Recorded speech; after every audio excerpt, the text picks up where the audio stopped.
Hello, hello, hello. Oh no, is my audio not synced up? Hold on.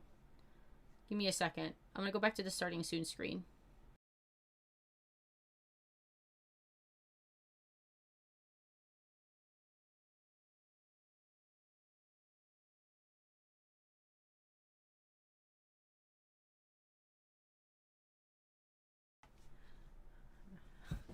Okay. I just needed to fix something. Hello, hi. Welcome back, everybody. Hi, Peachy. Hi, Ernesto. How are you? How are you? Magical Mimir. Oh my goodness. Hello. Hi, Starberry. So good to see you here. My goodness. Happy Tuesday, everybody. I just got a big glass of water. Hello. Hi. Hello. How's life treating you guys? What have you guys been up to? I feel like so many days have passed, but it's only been a few short days since we last spoke with each other, but the weekend felt exceptionally long. We're going to be talking with hats later this stream. We're going to do some small talk with my gal pal Hats. And we're chatting about the new Hobbit game called Tales of the Shire and the recent delay that it had. But before we do any of the chit chats, the yappy yaps, we are going to do a little yappy yap. I have some illustrations that I wanted to share with you guys. All of those sorts of things. And just some talks before we get into talking with hats. Peachy said, I had a fun weekend going to an art market with my bestie. Oh, that's fun. Was like the art market like a local like craft fair, or well, actually there's like a lot of amazing art markets in California that aren't like local. I'm so jealous. The art markets in Cali are like next level. They're like so fun. Ernesto said, I had a good weekend. Spent the days chilling in my room. Oh my gosh, I'm so jealous. I would love a weekend where I did absolutely nothing and I just chilled in my room. Play some games, have no responsibility. That sounds so relaxing. Starberry said, crying because today I was running errands and at the pet store I got to meet a senior dog who just beat cancer. Oh my gosh. And we were in the pet store to celebrate. She was so lovely. Oh my goodness. I am so happy to hear that. Honestly, doggy cancer is real. It's so freaking sad that our little fur babies can even be diagnosed with such a disease. They deserve nothing but love and treats. She kept coming to me and whining for pets. Oh, what a cutie. She was very full of life. What a baby. Oh my gosh. I'm so freaking happy for her. That made me smile. That is like so, I don't know. I have some like coworkers who have elderly dogs, and I have this one coworker who is dealing with like a dog cancer, and it's hard, man. Mentally, it's hard to just like go through that. So that's so endearing to hear that there's a doggy out there that beat doggy cancer. Oh my goodness. Heart full of warmth. Yes, oh my goodness. I hope your doggies are good. They're treating you good. I gave Crunchy some leftover brisket from barbecue the other day, and he had a ball. Crunchy with the brisket. Oh my gosh, Crunchy went crazy over the brisket. Makes me so happy when I'm able to treat my dog to something delicious, because Crunchy just looks so freaking happy. He's just like, wow, mommy, this brisket is so delicious. And I'm like, yeah, dude. I still have some brisket too, so I can still give him some yummies. I have to actually contact a babysitter for Crunchman because I'm doing a little trip. I'm doing a little baby moon. So I gotta get a babysitter for Crunchy Dude. And I think I'm gonna go with the last sitter I went with. The last sitter I did with Crunchy, he ended up doing pretty well. And honestly, he's a fussy baby. He's a fussy baby. How are you, Poggy? Did you have a good weekend? Oh, thanks for asking, Ernesto. What did I do this weekend? This weekend was was actually really stressful. This weekend was really stressful. We were actually, so it's been like really cold out, like really, really cold out. It snowed last week and the snow was pretty intense. Like it was, I don't know, I didn't measure how much snow we got, but it was a lot of snow and the cold carried throughout the weekend. And so over the weekend, Jason and I had a bunch of forest chores to do. So we were actually out in the forest doing a handful of different forest chores. And we were out like for maybe 8 hours, like out there, outside. And it was like 40, 30 degrees and there was like wind chill. And guys, I was perishing. I wasn't having a good time. I don't know how Jason does it. I had to like go into the car to like warm up because it was just so freaking cold. But this weekend I don't have forest chores. So I could like maybe go to a cute little farmer's market. I'm really looking forward to this weekend because maybe instead of doing responsibilities, maybe I can do something fun and go to a farmer's market and maybe get like some bread. Maybe get some bread. There's this like one baker that I absolutely love. Like he's such a talented baker. And I found out that he goes to like different farmers markets. And I have been craving one of his like sesame loaves.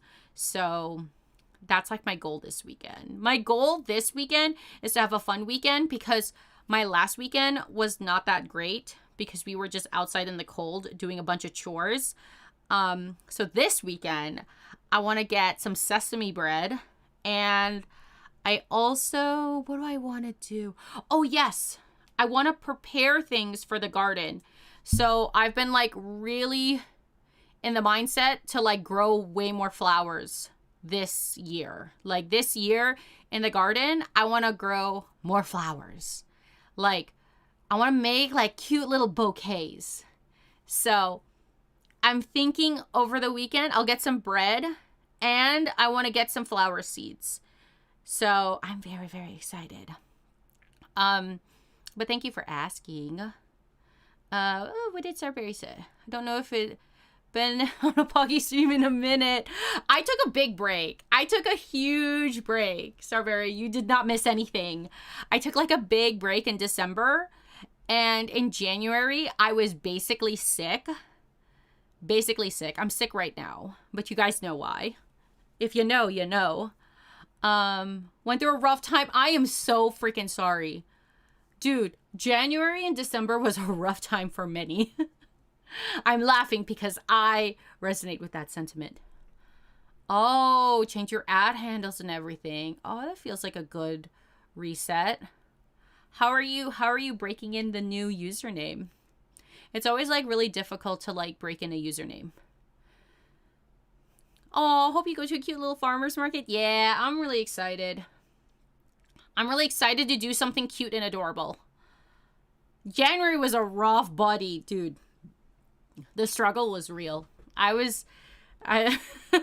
Anytime I turned on the news, I was just like, nope. I can't. I'm just trying to exist. I'm just trying to continue with my life. I think strawberries would be lovely to grow, not gonna lie. I do have some strawberries. I do. I have a little tiny nook in my garden that Jason actually put strawberries in, and they actually came back Like I'm seeing the strawberries come back from the dead. And it's actually really, really cute to like see them come back to life. And they're in the same bed as last year. So I'm just like really excited that maybe we'll get some more strawberries. I think like Jason wants to grow way more strawberries because I think he wants to like we have mockberries. If you guys don't know, there is a strawberry look-alike called a mockberry, or also known as a snakeberry, and it's very prevalent in the Appalachian Mountains. That's where I am. And the mockberries are literally all over the mountain. And they're very adorable. They're very adorable little berries, but they taste absolutely bitter, absolutely awful. And there's literally no reason why there can't be wild strawberries. We just have mockberries. So Jason has put it upon himself to want to grow real strawberries and take over the mockberries. Hello. Hi, Chris. How are you? How are you? How's your Tuesday? Do you have a highlight of your day that you want to share? Memer says, flooring is put in upstairs. Oh, are you doing some like home reno stuff? Been so much better since a carpet is exiled. Oh, wow. Did you get rid of like carpet and were you doing like some home reno stuff? My sister actually just did an allergy test. She did an allergy test and she's actually allergic to like a lot of like environmental things, like not like food allergies, but she tested positive for like a ton of different like foliage. A ton of different trees. Tons of trees. I can't even name all the trees she's like allergic to. PT says, I really want to garden more this year, but looking at my yard, I got to do a lot of weeding. Oh my gosh. Gardening, like starting a garden is, it's like a multi-year endeavor.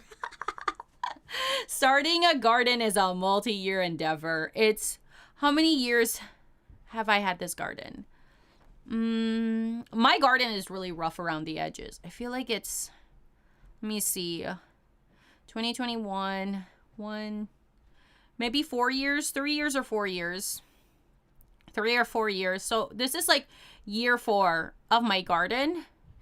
And I actually chatted with Jason and he doesn't seem like, I don't think we want to go all out on the garden this year. We're definitely going to grow a bunch of stuff, but I don't think we're going to go all out on the garden because we are planning on moving. We're still going to be in the mountains. Still going to be in the Appalachian Mountains, but we are thinking of putting our efforts to our new garden. So my brain has been thinking about what the new garden's going to be. Chris says, I'm fine. Thanks. I'm setting a community D&D table. Oh, what? That's so fun. That's so freaking fun. Are you like DMing or something? That's so fun. Are you like hosting it? Ooh, you've gotten a neon moon sign. That's fun. Is that for your new little space? Yeah, community D&D sounds like a lot of fun. Need to sit down and figure out how to set them on my walls. They're empty. Oh, yes. Order some art prints. Dude, filling up your wall is so fun. I feel like it's a little bit like daunting. It's a little bit like overwhelming to like figure out like what to put on your walls. And I feel like it's a personal journey. Like how you decorate your walls, it's a very personal journey. Because I had like a family member ask me how to decorate their wall. And I felt like I couldn't help them because I was just like, I don't know. It's kind of like, what's your vibe? What do you, I can't dictate your vibe. I can't dictate your personality. It's your wall. Like I can't decide what the art prints should be. Okay, Ernesto, enjoy your lurky lurk. Appreciate it. How do people set up art prints? Do I just look on Pinterest? Honestly, yes. Pinterest for everything. Like, I have a whole Pinterest board dedicated to, like, home life things. like anything and everything like home life related. I am like, I'm obsessed with Pinterest. It's the only way that I know how to, it's the only way I can like reference anything and be like, oh, okay, this is the vibe I'm going for. Oh, arranging them. I feel like when it comes to like arranging different like art prints, my favorite thing is like finding different vessels and different like mediums to like display the art print in. So obviously the typical thing is to put an art print in on a frame, but I kind of like to switch it up. I'll have like big art prints with big frames, and then like small art prints in like frames with like big matting. But I'll also like switch it up, and I'll like get like a clipboard. Like if you go like thrifting and get like an antique clipboard, like I find those to be like really fun little vessels for your art prints to live in. And I have these like also these bamboo like clip hangers that like clip art prints up, and it's almost like a little metal hanger that's like on the wall. I don't know, it's like really, really fun to get like creative with like different type of hanging vessels. I don't know if that's a technical term, but that's what I'm calling it. I'm calling it hanging vessels. But it's so cool. I actually have this, where is that? I have this really big pencil. I have this giant pencil. I should take a picture and share it with you guys because it's a really, really big pencil. There's this giant pencil that says I love you, and it's on crushed green velvet. Like it's like framed in crushed green velvet. It sounds ridiculous. It honestly sounds ridiculous. Perhaps an inspo. Yeah, I should take a picture, share it with you guys. I don't know where it is right now. It's usually somewhere here. But anyways, it's a I don't know why I'm telling you guys about this giant pencil. This giant pencil. What's this about a pencil? Hello, hi Bayani. How's your Tuesday? How's your day? Did you do anything fun this weekend? Do you have a highlight of your day that you want to share? Peachy went to an art market, which I'm super jelly of. Wait, Peachy, what was the art market you went to? Oh, SJ Made. That's amazing. Friendship bracelet making and everything. Oh my gosh. I'm so freaking jealous, Peachy. SJ Made is so good. When I lived up in the Bay Area, I'd always go to SJ Made. It was like, I would spend like literally all my money in SJ Made. It's so good. But anyways, I have this really giant pencil. And this pencil, it says I love you on it. And it's actually the first present my dad ever gave to my mom. I don't know why he did that. But it's a sentimental little art piece. And it was the first gift my dad ever gave to my mom. And that they kept it this whole entire time. So like we immigrated from the Philippines. So this was like way back when they were like dating in college. And so it like moved this pencil, this giant pencil. I kid you not. It looks like that one episode from like SpongeBob where Doodle Bob with the giant pencil. That's what it looks like. That's what it reminds me of. But this pencil like came from the Philippines and literally moved, like we moved like 12 times. so it's this giant pencil that has been like in my house in all the different places, all the 12 plus different homes that I lived in. And my dad was I don't know what he did. He put it in the basement. He put it in the basement. And I was just like, oh, I really want that pencil. And he was like, oh, you want this pencil? And I was like, yeah, can I have this pencil? And he was like, okay, you can take it. So I took the pencil and I was going to hang it on my wall.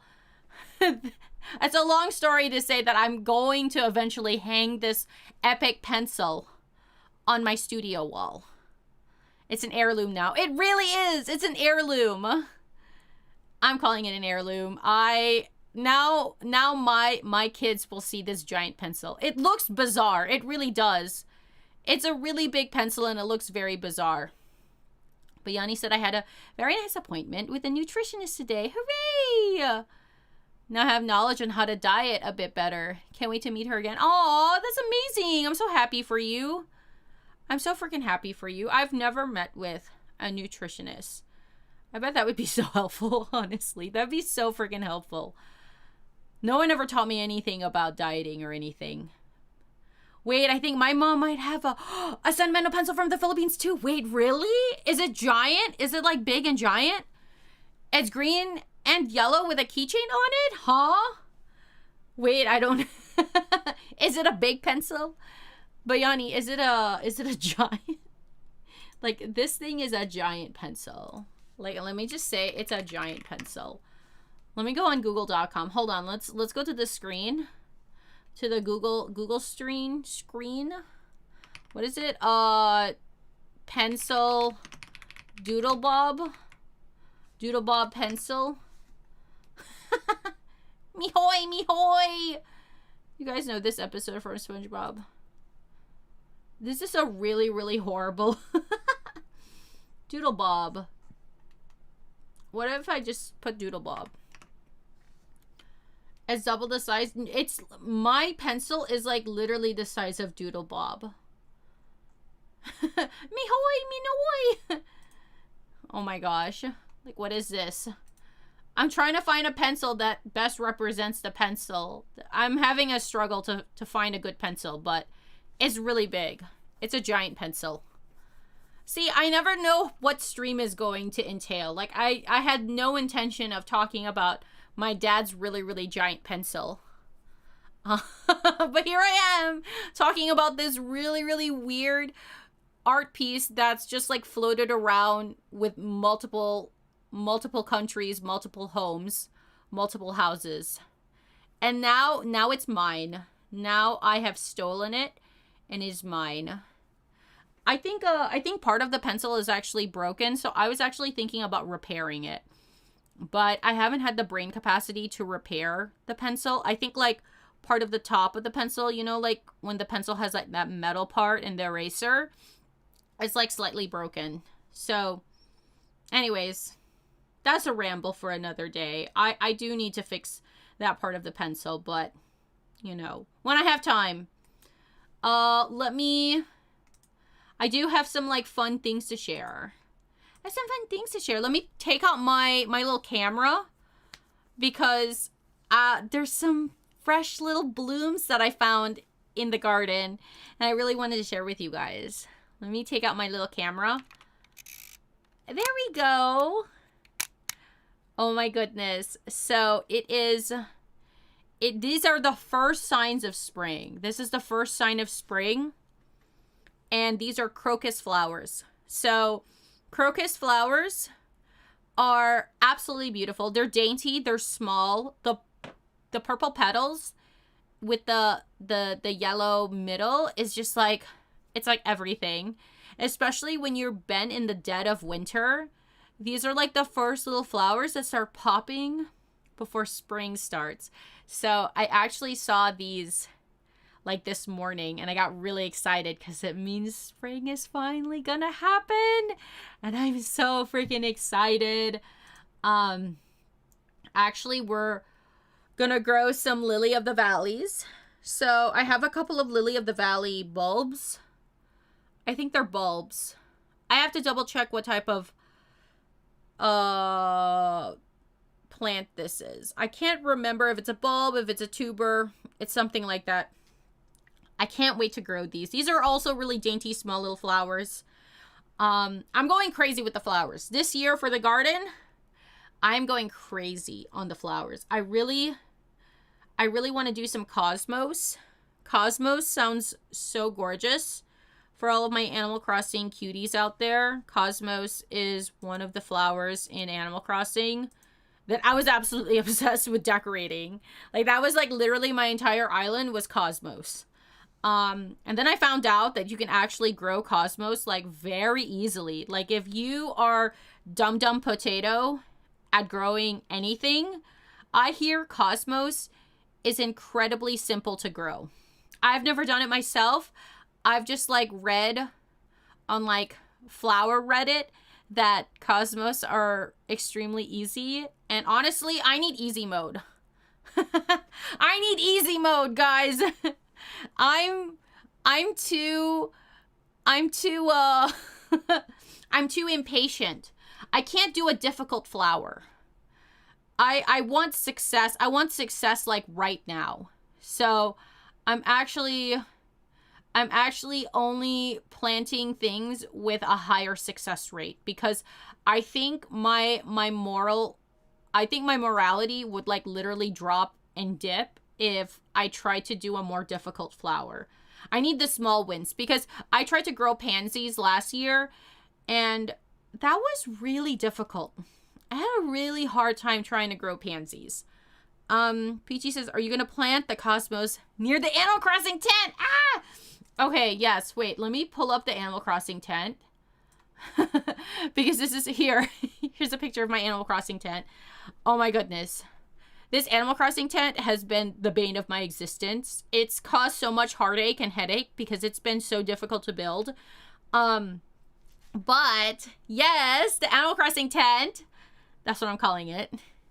Tom Nook gave me a tent. So we actually have a contractor who's going to help us move some earth around, do some like IRL terraforming, and he's going to like help us like move some dirt and like kind of build up a couple of like areas. And once he does that, once my guy helps us move the dirt around, because right now it looks like a construction site. Like, Animal Crossing tent is not cute yet. Don't worry, guys. It's going to be cute.com. I have a vision. There is a vision. But once my contractor dude helps me out, helps us move the dirt around, terraform some places, I think I can finally start landscaping. So I'm very, very excited. I'm actually like, it's not me. It was actually Jason who was talking to our contractor who's helping us do the terraforming. He's coming out this Friday to help us do some terraforming around this tent. So this weekend, I was thinking about going to a stone yard and finding like really big stone to like make some like planters, make some like, you know, like make it feel more natural. Oh my gosh, that would be so cute. And I'm hoping like we could maybe like plant some plants, plant some flora. That'd be amazing. So I am planning on putting Cosmos here at the Animal Crossing tent.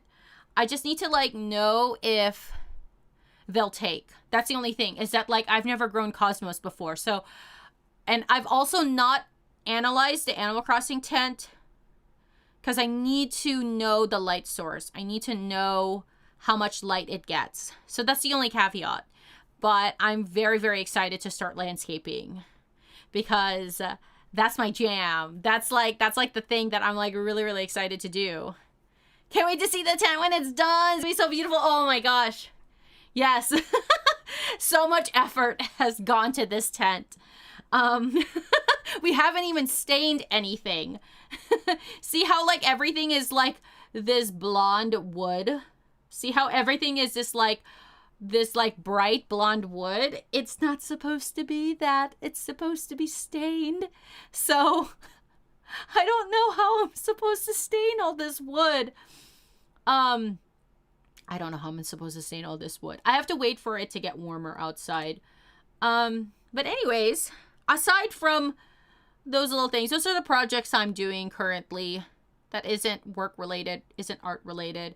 But recently I've been feeling a lot better that I can like actually cook. Like I've been like feeling really, really sick nonstop. Nausea is just like at an all-time high. And I've had no motivation to cook for myself.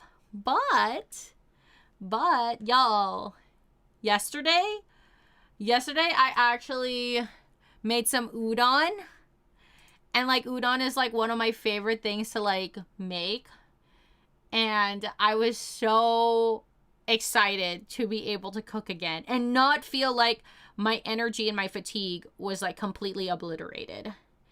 And I was just like so happy that I'm able to like eat udon, because for like I'm expecting, so like all of my food taste buds have been all over the place, and one of the things that's been really shocking me is that like I can't eat sesame oil.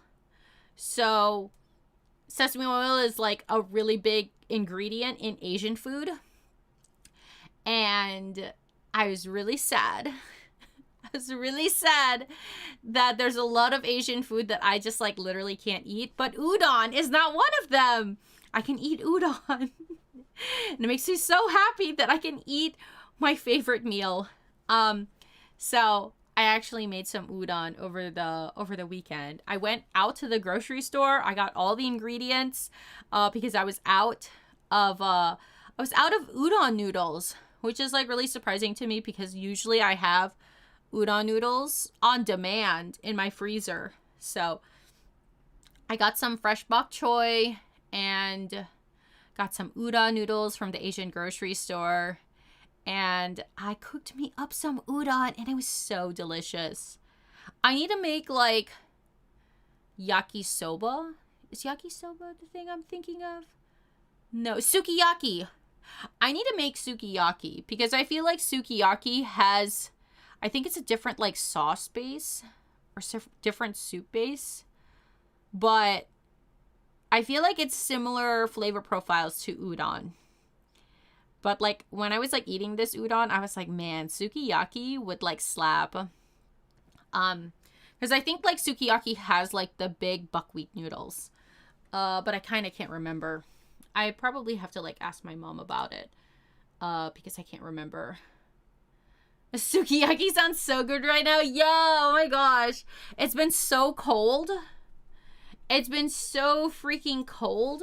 Hold on. Let me, wait, let's go to Google. Let's go to google.com. Let's go to google.com because, I now need to know. Let me see. Google. Sukiyaki. Is sukiyaki have udon? Because I feel like I'm going crazy. I don't know. This picture, it has udon.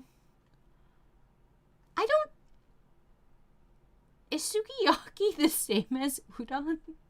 No, I think the base is different. Let me just look at a random recipe. I'll just look at this recipe real quick. It has the jelly noodles. The glass noodles. Let me see the recipe real quick. Let me see the recipe. Let me see. Sukiyaki recipe. Mirin, brown sugar, soy sauce. That's a lot of that's very similar. That is very, very similar to udon. Sake, mirin, brown sugar, soy sauce. It might actually be the same base. Okay, oh my gosh, wait. Sukiyaki might actually be the same base. Because those are the same ingredients I use for my udon recipe. I use mirin. I don't have any sake on me, but I use mirin and brown sugar and soy sauce and dashi. Maybe the only thing different is that I don't see dashi in this. Sukiyaki doesn't need to have noodles. The main bit is the sliced beef and the broth. Ooh, oh my gosh. Dude, the sliced beef is so good. The enoki. Oh my gosh. When I went to the grocery store, I didn't see enoki. Oh my gosh, it looks so delicious. It looks so delicious. Okay. Let me share some art. Let me share some art that I was like working on, and then like let's go chitty chat with hats. What was the art that I worked on today? So, okay, wait. Let me share this.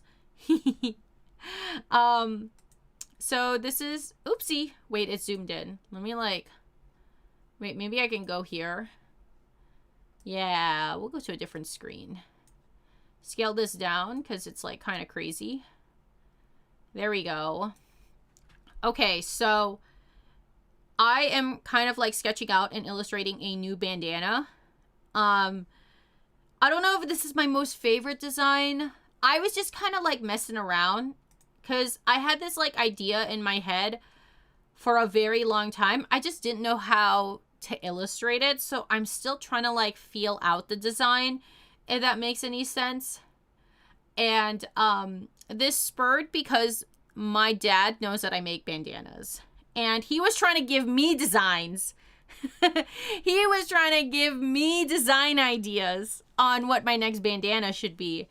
And he was like telling me that that bikers wear bandanas. I love my dad. He's trying to help so much.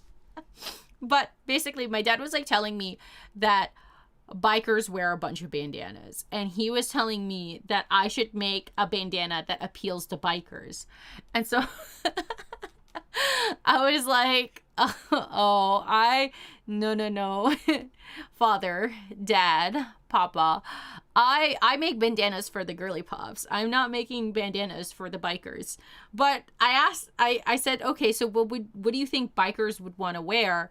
And then my dad was like, they would love chains. They would love chains. That was his only sentence. And so I thought I would like play off what my dad actually originally said, which was a biker inspired bandana with metal chains. And so that sit in my head. It sat in my noggin for like a hot minute. And for the longest time, I really didn't know how to like go about it. But I really wanted to make a design that kind of combined metal and foliage. And so what I landed on was a moss covered like chains covered in like plant flora. I'm still trying to like figure out the design, but this is a good starting point. I feel like this is a good starting point. Let me like zoom in on some of the details. I like the chain border, and I really like this like, here, let me like zoom in this corner. We have some lily of the valleys. We have some cute little buttercups. We have some twigs and some leaves and some foliage popping out. There's like a couple of nasturtium leaves in there that's like woven throughout. And so these are just like the different corners of the bandana. And I don't know, I was just messing around with it. I don't know if I'm like in love with it, but I just like kind of wanted to like, I just kind of wanted to mess around and like see what we could make. I don't know if it's like the best bandana I cooked up, but you know, it's cute. It's something different than like what I normally make. So this was the original. So this is my original sketch. I'll like share my original sketch. So this is my original sketch. Because originally what I wanted to do was something a lot more explosive. Like I wanted this like organic, crazy explosion of like rusted chains and plants. But then like as I was like illustrating things, it just like the chroma flora, it just felt so busy. It just felt so noisy. And I don't know. I was like looking at it, and I wanted to like, I wanted to kind of like rethink how I went about it. So I decided to redo the design and pare back. And so this is the next iteration that I did to just like have the same idea of chains in the border, but I wanted to like maybe just have plants in two of the corners instead of like plants all around, because I feel like that's something that maybe was off-putting about the first sketch, was that it just felt a little bit too crazy, a little bit too messy. And so this is where I landed with that. And there's a blank spot in the middle. Like there's a lot of negative space in the middle, and in a way I kind of like all the negative space, but I decided to add kind of like a low opacity paisley inspired design to fill in that blank space. And I like it. You know, there's something like really interesting of the chain and the paisley. Like, I feel like we're going back to like those the visuals of a biker bandana. Like, when I think of a biker bandana, I do think of chains. I don't know if this is like just like some Harley Davis ish, but like I think of chains and I think of a paisley design. And so I thought it would be fun to combine the two, like a low opacity inspired paisley design in the background and the chains. But I don't know if it's too distracting. That's the only thing, is that I don't know if it's too distracting or if I want to just go with like more of a bare middle, something that's like more empty. Like, it just has like more negative space. I don't know yet. I really don't know. All the biker groups are gonna reap in your bandana. Yeah, all the biker groups. The many multiple biker groups that follows pogpals.com. So I don't know. I don't know if I like this design. I'm still kind of cooking with it. I mean, here's the thing, is that like there's so many little sketches that I sketch out and then they like go into no man's land. So I really hope this bandana design doesn't go into no man's land, because there's been some bandanas that I've abandoned. What was the last bandana design I did? I did like, oh yeah, that's right, I did like a cookie bandana. Like, what happened to this? What happened to this bandana? I don't know. I think Jason made a comment on it and it killed the momentum. I can't remember what comment he made on the royal cookie bandana, but it killed my momentum. And I was just like, I need to take a break from this. I can't remember what it was. I think like sometimes when I stare at an illustration too much, I feel like I get into this like headspace that I'm overthinking everything. Boo, Jason!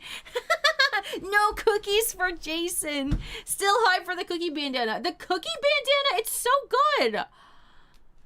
I think I'm trying to remember what Jason said about this bandana. I think he was thinking about it as a bandana, like somebody bending it and somebody like putting it on their head. And I don't think he said that it looked really good as an illustration, but like as a wearable bandana, I don't think he was digging it. I forgot, honestly. I'm kind of like grabbing at straws. I absolutely forgot what his comments were. But I remember it was enough for me to stop. He said enough comments and I was like, I'm gonna take a break. I'm gonna take a break. I need to look away from this. And sometimes you need an illustration to just bake in the oven. You just need it to be in the back burner. But anyways, enough of bandana talk. I'm happy that I was able to illustrate something. Honestly, at the end of the day, like, I'm just happy I was able to illustrate something, because I've been in a rut where I can't illustrate anything new. So the fact that I illustrated this, it wows me. Like, this is fun. This is just freaking fun. Like, this like little corner here, I was so proud of this. I don't know if it looks good, but I don't know. I'm proud of it. It makes me happy. It makes me happy that my brain figured that out. So for what it's worth, if it goes absolutely nowhere, at least it was something good. Anyways, it's 10 o'clock, which is Hat's time. Let me get into the collie call. Hi, Hat. Hello. I'm loving it. More punk nature energy. Oh my gosh, yes. I don't know why, but like the juxtaposition of like punk and flora is like something that's like so interesting to me. Like the visual of like those two things is just like insane. Like I love that they kind of contrast each other. Like, there's something about it that's, like, very interesting. Like, it almost feels like they don't go together, and I think maybe that's why I love it. Okay, let's go over here. Oh! My hat is here. Yeah, that's right. Her thing is here. Wait. Hold on. I have a little animation. But I completely forgot to set it up. Oh my gosh. Hold on. It's so scuffed. Let me see if I can... Wait, I haven't even started the voice call. Hold on, everybody. Let me go back here. I'll jump in a call. Hello. Hello. Hi. How are you? I'm doing well. How you doing? Oh no. Wait. Your avatar's not moving. How is that possible? Oh. Hold Wait. on. Oh no. Is it on your end or is it my end? It might be on my end. Oh, weird. Just the... Oh. Okay. What How happened? now? Yeah, now, yeah. Why? What happened? Still... What happened? First, so I messed up via Vadotube, however you say it. I had like the program loaded twice on my computer last week. And so I went through and tried to like clean it up. So I had to delete an old version and reinstall a new version. And the new version is slightly different. It's fine. It's working. That's the important part, as long as it's still working. Okay. I've done that before, where I have like two versions of the Deer app, and it's messing up like which one is it like giving the feed to. Mm-hmm. That makes sense. Hold on, let me. This is. I swear, I forgot to add the intro. No, we're soft launching. It's okay. It's all intentional. Right. I had this set up in my brain and then I didn't set it up. Is it media source? Hold on. Create a new media source. Small talk intro. Let me see if I can locate it. Ba-ba-da-ba-ba. Also, the intro's so sick. It's so sick. It's so cool. You whip that up so fast. I showed it to Jason. Yeah. What did Jason think? What's Jason's professional opinion? Jason said that like he was like, "Whoa, this looks like it was a lot of work." He's like, "Wow, this is like really good. This looks like a lot of work." And I was like, I don't know like how she whipped it up so fast, honestly. That was our conversation. The first one that I sent to you, I literally did it like the same night. We were finishing stream and you mentioned, "Oh, we should have like an intro thing, but I don't know what it's going to look like." And in that moment, I had an idea, which was the like, "Oh, what about like zooming in? Maybe there's something to that." And like I went about the rest of my night, did some good night times. Husband went to bed, went back to the couch, and I just started drawing until 3 in the morning. And that was the first gift that I sent to you, and I was like, "Is this anything? Do you want to draw over this?" And then you were like, "Yeah, I love it. Can you make it this size?" And I was like, yes. Yeah, I could do that." You immediately started redrawing it. Oh my gosh, I had no idea. Wait, you mentioned that you were gonna put it on stream, and I know that you were like, "We could just throw this in as like a temporary thing," and I was immediately like, "No, it must be perfect now." Oh, it's so good. It's so good. Wait, let's play the intro. There's no sound yet. Not yet. Will be Not yet. Small talk intro. Wait. Ba ba da ba. Bum bum bum. Ba ba da ba. What do you think the sound would be? Oh, I don't know. I'm bad at sound. I kind of picture it like being like bum bum bum, Bum bum bum bum bum bum bum bum bum bum bum bum. Wait, that's something else. That's Itchy and Scratchy. That's Itchy and It's Scratchy. an Itchy and Scratchy cover for our jingle. Well, I didn't mean to hum Itchy and Scratchy. No. I was telling it with Jason. I did not hum Itchy and Scratchy when I hummed it with Jason. Oh man, now it's gonna bother me. I was telling him a jingle. I was like, ooh, what if it sounded like this? And it did not sound like Itchy and Scratchy. Oh, that makes me so sad. Small talk. Dude, the warp is like so good. I love the warp. The warp that you did. It looks so good. It's very inconsistent, though. Don't pay attention that it only happens on some of the image and not the magnifying glass underneath it. I didn't even notice that. See? Yep. No, we just notice the good things. We don't notice all of the things that the artist notices and nitpicks for themselves. I love the different like magnifying glass, like the design of like each one. Like it's super cool. So that was a really fun thing that I was able to do because I switched making this into dreams. So the original gift that I sent you, like the rough, like, oh, here's an idea. I did the whole thing one shot in Procreate. Because Procreate has like decent animation tool set.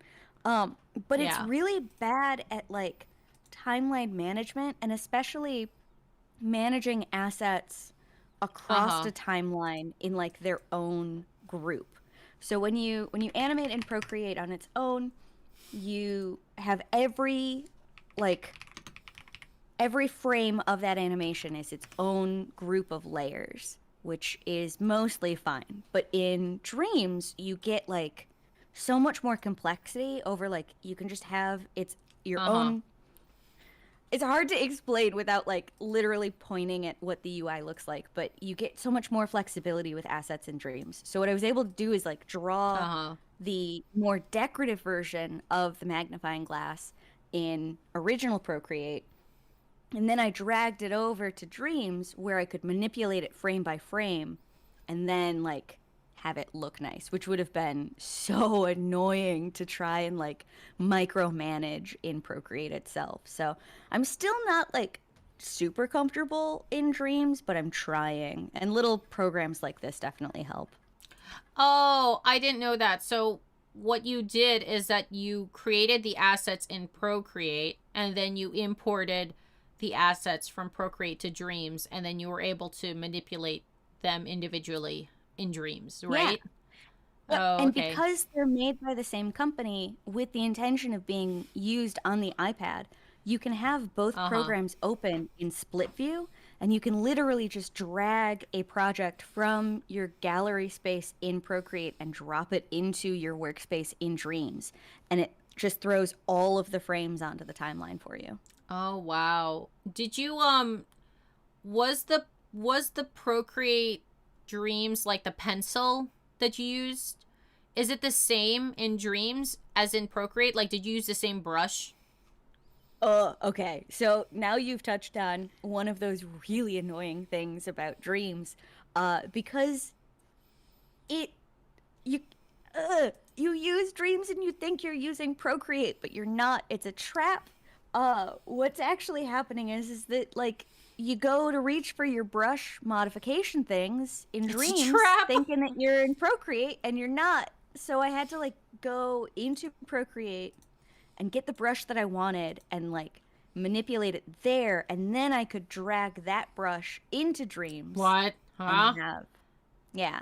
So it's a particular oak frog brush, but you can't edit your brushes in Dream. Wait, you can upload brushes in Dream? Yeah, you can just like you would drag a project from Procreate original into Dreams, you can drag brushes as well. I feel like that was not a feature when they first launched Dreams. They've definitely updated stuff. I think that they pushed for a big update right before the iPad Pro was announced. Oh, okay. Honestly, that's such a big game changer because when I was playing with Dreams, you couldn't import brushes. And to me, that was a killer. Yeah, that's such a big part of Procreate.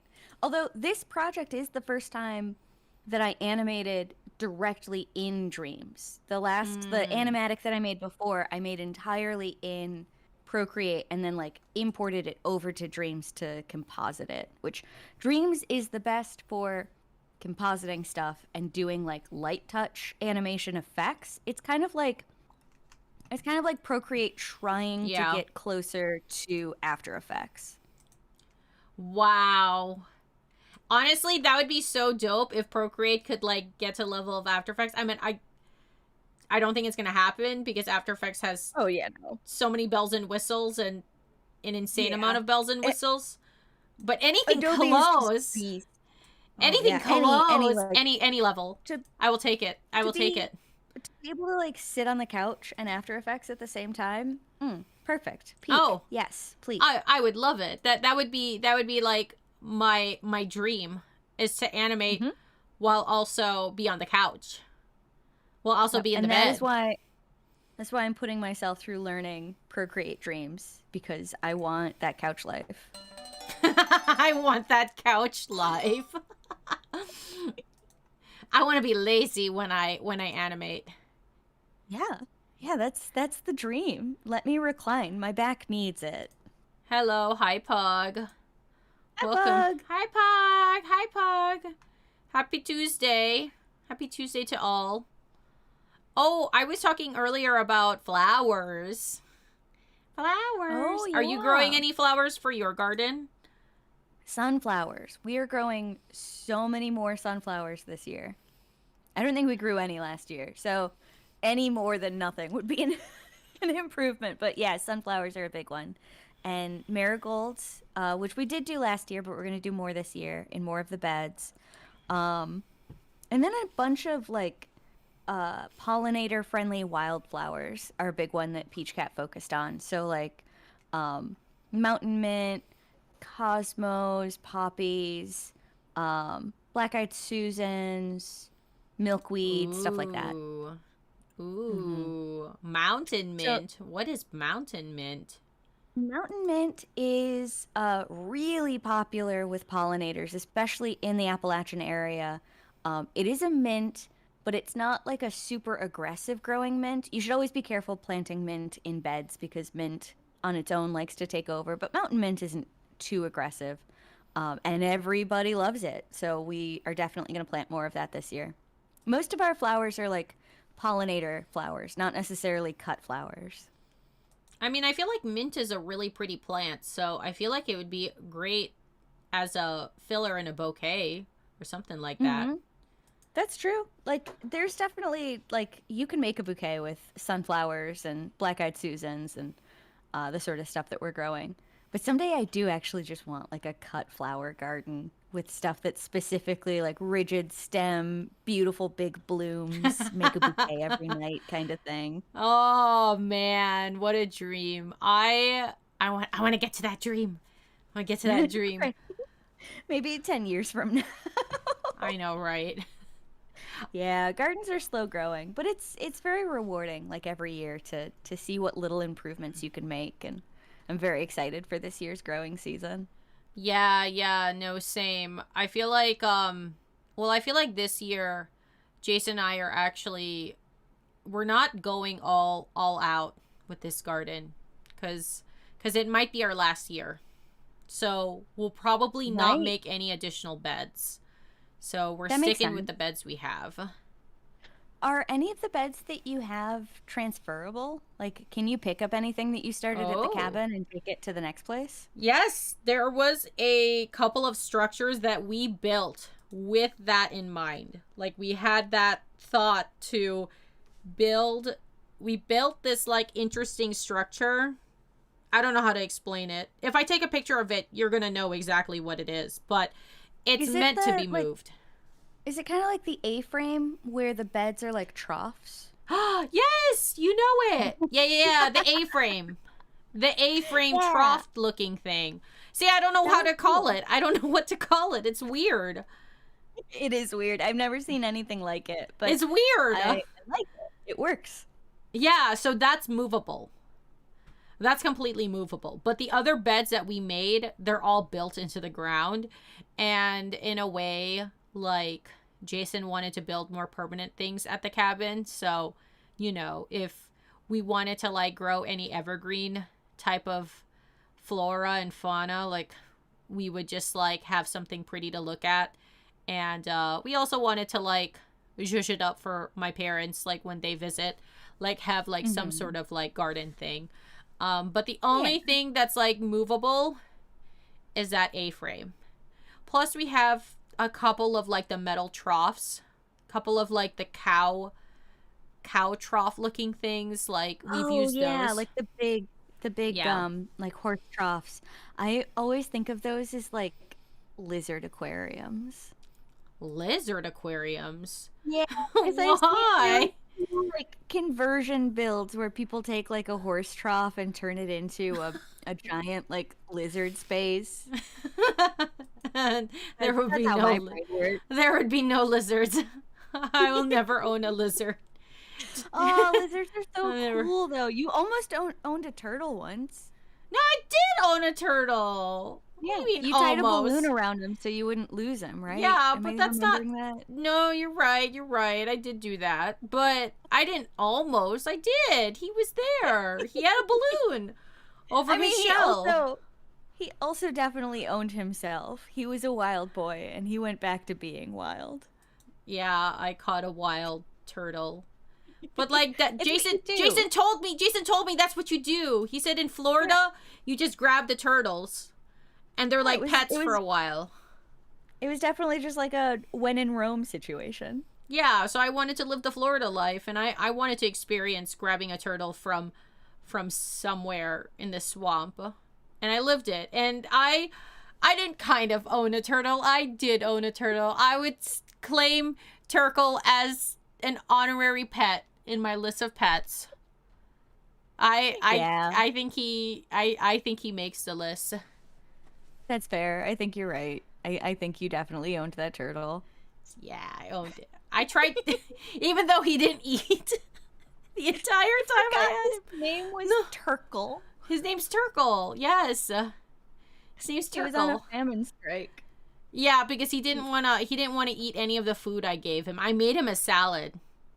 I made him an artisanal salad. Like I went to Publix, and I got like spinach and strawberries. I made a delightful salad for the little dude, and he snuffed his little turtle nose. He's like, I don't want to eat this.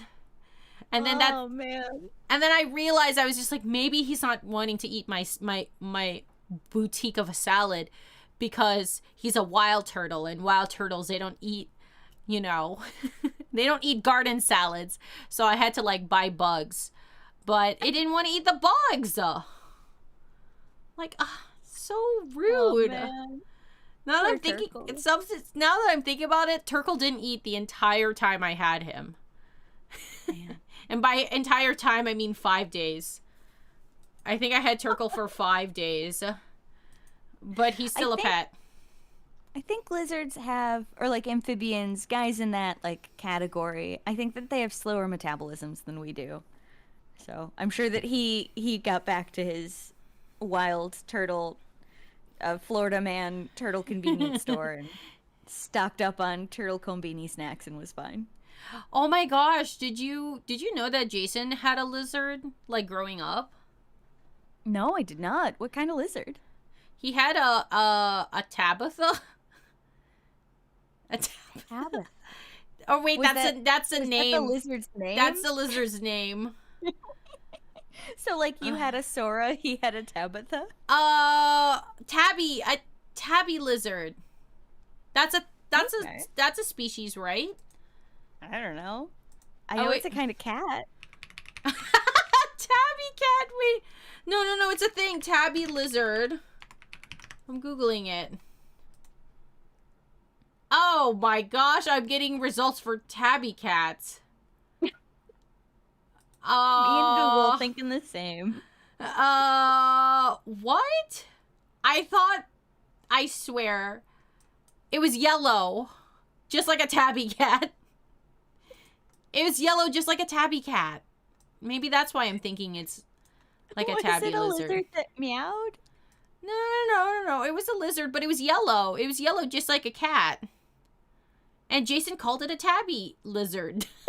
Not a that one in the picture on the purple towel, I believe, is a bearded dragon. Is that the most generic lizard to have? Maybe. Possibly. We almost had a bearded dragon because one got abandoned by our friend's house, and he was like, "Hey, do you guys want a lizard? It's free." See, and that's I was like, yes, Peach Cat, I would like a lizard. Here's all of the things that we would have to buy for it, and here's the potential medical conditions it could have that could have led to it being abandoned, and here's how old it could be because of why it was abandoned. And then Peach Cat was like, maybe we don't get a lizard. And I was like, but we could. Think of where we could put the horse trough. And he was like, yeah, no, we're not getting a lizard. Oh my gosh, where would you put a lizard? Like in the game room? Yep. In the den game room area, I'd be tempted to move the TV console and set up the lizard trough right underneath the TV because it'd be like the same size as the TV table. So when you play video games, there's just like a lizard that's also part of just the hanging console. Out underneath. Yep. Oh yeah, he'd be part of the family. We would have to include him in our activities. Okay, but like to your sentiment about lizards, Jason told me that is the life of every lizard. Like every lizard, you don't buy a lizard. You just get a lizard from somebody who's done having a lizard. Because that's how Jason got his tabby lizard. I don't know. Maybe it's not called a tabby lizard, but in my head it's called a tabby lizard. That was also named Tabitha. A Florida boy. I feel like a Florida boy lizard experience is slightly different than what having or getting a lizard would be elsewhere. No, he told me that like the reason how he got his tabby lizard was because somebody was just sick of owning a lizard. And so he got the lizard because someone was sick of owning a lizard, and he had a blank aquarium, and he was like, oh, okay, cool. And then I think Tabby Lizard escaped. Tabitha escaped, and then became somebody else's lizard. And then it became somebody else's lizard. I think my nephew, that's how he got his lizard. He got his lizard because somebody else didn't want a lizard, and then he got the lizard, and then. And my nephew is like young. My nephew's like, I don't know, like at that age, he was like 8 years old or something like that. And he was over the tabby lizard. He was over it. And somebody else's home. And then they put him on Facebook Marketplace. And the tabby lizard went on to another home. I'm telling you, it is the life of a tabby lizard. Yeah, or a bearded dragon. Like the cycle of life, but for lizards. The circle of homes. Anyways, today, sorry, I got distracted with the lizard. It's very important. That's true. Very important. Speaking of homes and rehoming and finding a cozy, comfy horse trough of one's own, hobbits. Hobbits! Oh my gosh. Oh my goodness. Wait, let me just... So, I got so distracted with whatever we were talking about. All I'm thinking about is lizards. It's the important conversations. The only thing I'm thinking about is freaking lizards. Anyways. Tales of the Shire. This is a game that was supposed to come out in March of 2025, and it recently got delayed. And for those who don't know what it is, it's basically a Hobbit life sim. So if you've ever wanted to live that cutie, cozy Hobbit life, this is the game that's supposed to be the all-time Hobbit simulator. And it was a game that I was really, really looking forward to because, well, actually, I wasn't looking forward to it originally because the art style kind of off-put me. But I started looking more into it, and I saw the demo, and I actually started to fall in love with the actual game itself, because the writing was actually really excellent. Like, it's got that like charming Lord of the Rings like vibe. Not just the vibe, but like the copy itself, like all the dialogue that all the hobbits like talk in. It's just so hella charming, and it's like so good. It's like reading an excerpt from the actual novel itself, in video game form. And so it was something that I was really, really excited about. It was supposed to come out last, let's say, last September. It was supposed to come out in 2024, back in September, but it got delayed, and the new release date was March of 2025.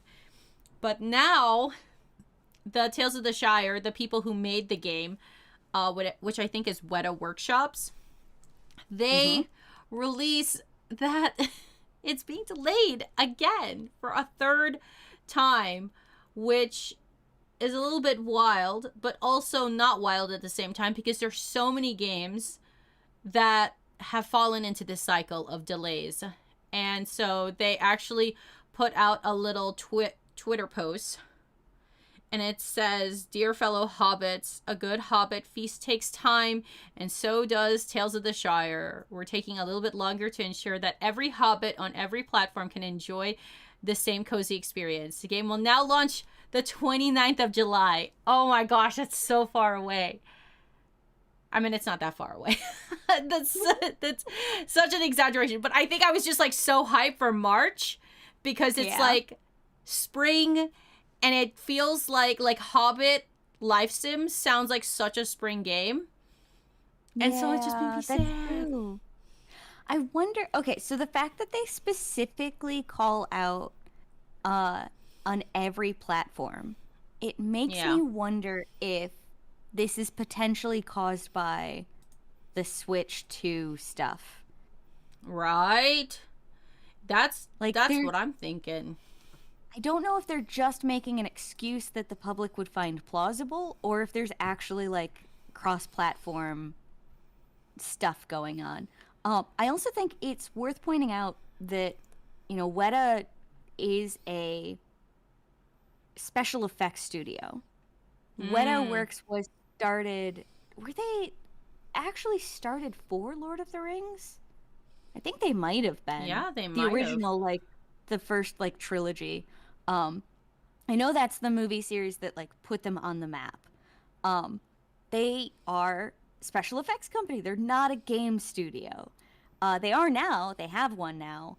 But like first and foremost, they did special effects, and also they were mostly like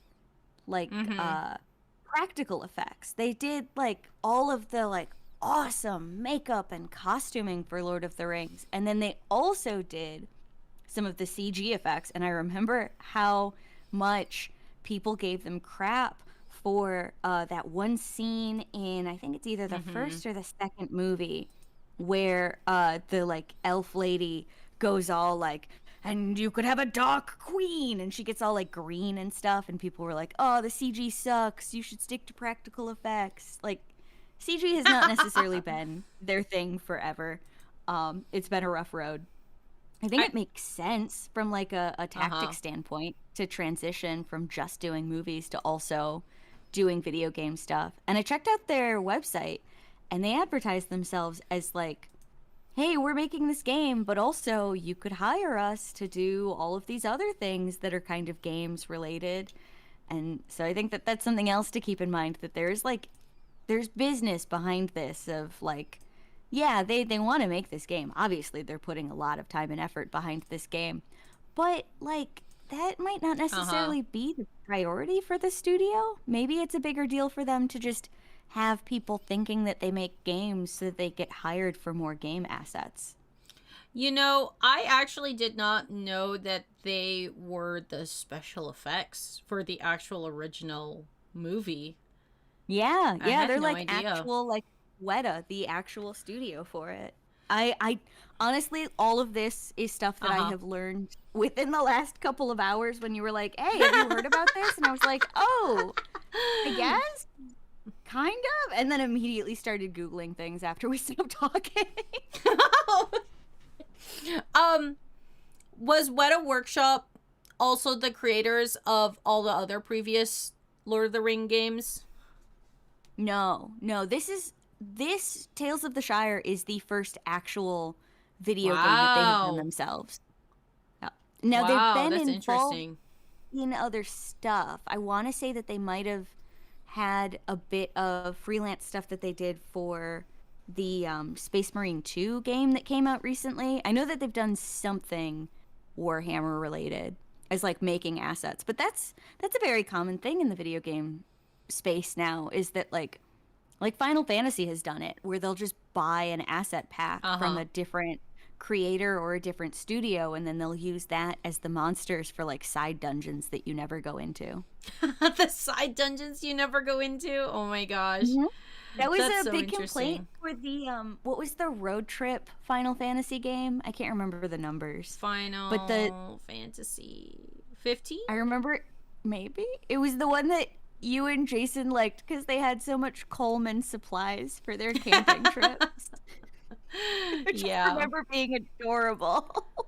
But there's random side dungeons that you can go into in that game, and they'll be like, oh, here's a giant dragon at the end of it, and it's like, that's cool. That design has no bearing on anything else that we've seen so far, and oh, it turns out it's actually just from a generic asset pack and not made for this game, which is fine. Like, I don't know, I think that we're gonna get into this a lot more as this conversation goes on, but like, studios should be able to just use asset packs. Not everything has to be bespoke to the experience.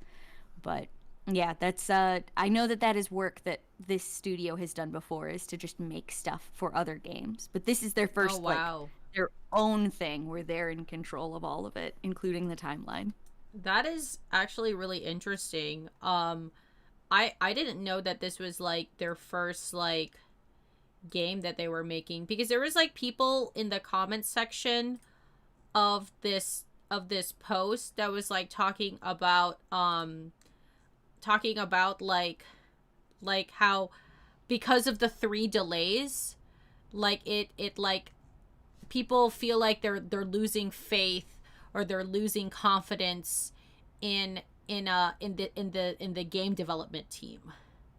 Sure. Well, I mean, part of that too is the fact that they're untested. It's not like we can look back and be like, oh, well, they delayed a lot for this last game and it turned out banger, so we trust their work. Like, they're untested. Right. I feel like I'm kind of like mixed feelings because like in a sense, like I'm kind of for game developers. Like, if they feel like a game is not ready, then I think we should normalize delaying a game if it's not ready. But also, I don't want to, in the same breath, I also don't want to normalize delaying games indefinitely and keep stretching it on and on and on and on, because there has been games where it's just been delayed and delayed and delayed and delayed and delayed, and it's like almost like you're almost tiring out the fan base that really, really wants to play your game. And then like it's almost like it almost feels wishy-washy. Feels wishy. Yeah. Hype fatigue is real. Like, you can definitely get to the point where you've kind of worn out your goodwill and nobody really cares as much. And it almost like, it makes you wonder, like, is it better to just pull a No Man's Sky and push it out early with the hopes that you can finish it later and like win back that public attention? But like, how many times can studios get away with that before people get annoyed with it? There really isn't like a perfect answer, unfortunately. That is really, really interesting that you like brought up like No Man's Sky, because I don't know if that's a good call to do. Like, pull a No Man's Sky and just put it out there. I do not understand how the No Man's Sky studio has money. I don't know where they get their money from. I don't know. Wait, because like when to they answer. put that game out And it sold like gangbusters, but then it also like famously got returned like crazy as well. And then that studio goes on to just keep making patches and updates for it for free Right. to the point where they've like practically remade the game at Oh this point. yeah. It's a And they have completely like new this, game. yeah. And have you seen the what they're working on next for their next big thing? Yes. What is it called? No I'm light? No light? so hyped for that. What's it called? Light fire? No, it's a good question. Wait. I don't remember. Obsidian? Is it Obsidian Games? No, Is no, it? no, it's not. No, it's not Obsidian Games. I'm sorry. No Man's Sky. I know let that me it's let me just built look it up. on their worlds system is what they're calling it. They're Hello Games. utilizing like AI and procedural generation Hello stuff. Games. Um, not like gross AI, but like AI as a tool, the way it should be used. To like create essentially this new game is going to be all within one giant planet. Is it light no? It's light no It's Light No Fire. fire. Light No Fire. Yeah, Yes. there it is. Hello, hi Jay. Hello. Hi Jay. Hi Jay. Yes, Light No Fire. I'm very, very excited for Light No Fire. Looks It fascinating. looks epic. It looks amazing. I hope it's good. Okay, so here's a worry that I have with games like Light No Fire, and also a big worry that I have with Tales of the Shire as well. I saw it with what was the pirate game? I don't know. Pirate game. Sea of Thieves. Sea of Thieves was great. A beautiful game, really fun experience. You're in it for like 15 minutes, and you have the time of your life just messing around with your friends, doing stupid stuff on a pirate boat together. And then that 15 minutes starts to like totter out, and you realize you don't like have anything to do. You just have this giant world and all of this like stuff you could explore, but every island is kind of the same island, and everybody is a pirate, and you're all just kind of there, and like 30 minutes go by, and it kind of wears off because there's nothing else to it.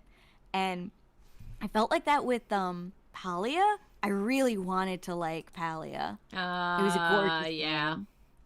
It's so pretty. And I get it. I did play it in early access, but like they had so much potential that they drummed up in all of the trailers. Like there were so many interesting characters, and everything felt kind of flat, and nothing really like stood out or caught my attention or felt like novel or personal in any way. It was just like there, and it was pretty, and that was cool, but like you need ugly in stuff as well. You know, you need like, you can't just have pleasant Animal Crossing. You also need the Animal Crossing where people like insult you and are kind of snotty, or like you need the villagers that you don't want, so that there's villagers that you want more. You need ugly villagers so you can Yeah, not they're want them. essential.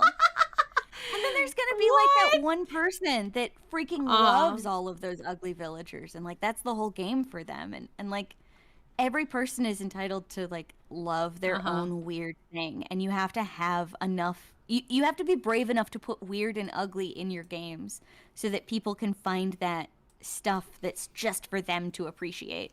And so sometimes when I see the Tales of the Shire stuff, I get a little worried about like everybody's really like cute and pretty and stuff. I would love to make a really weird little old man hobbit, and I want space for that in my character creation. I want gris. I want tension. I want complexity. Because if it's just pretty, we're all gonna get bored of it within an hour. It needs spice, you know? Well, you can edit your own hobbit feet. You can make them big and clubby and hairy and reduce There's the hairy. Hobbit feet like hairstyles, right? Yeah, you can make it furry. You can make it less furry. It's bizarre. There's the ugly.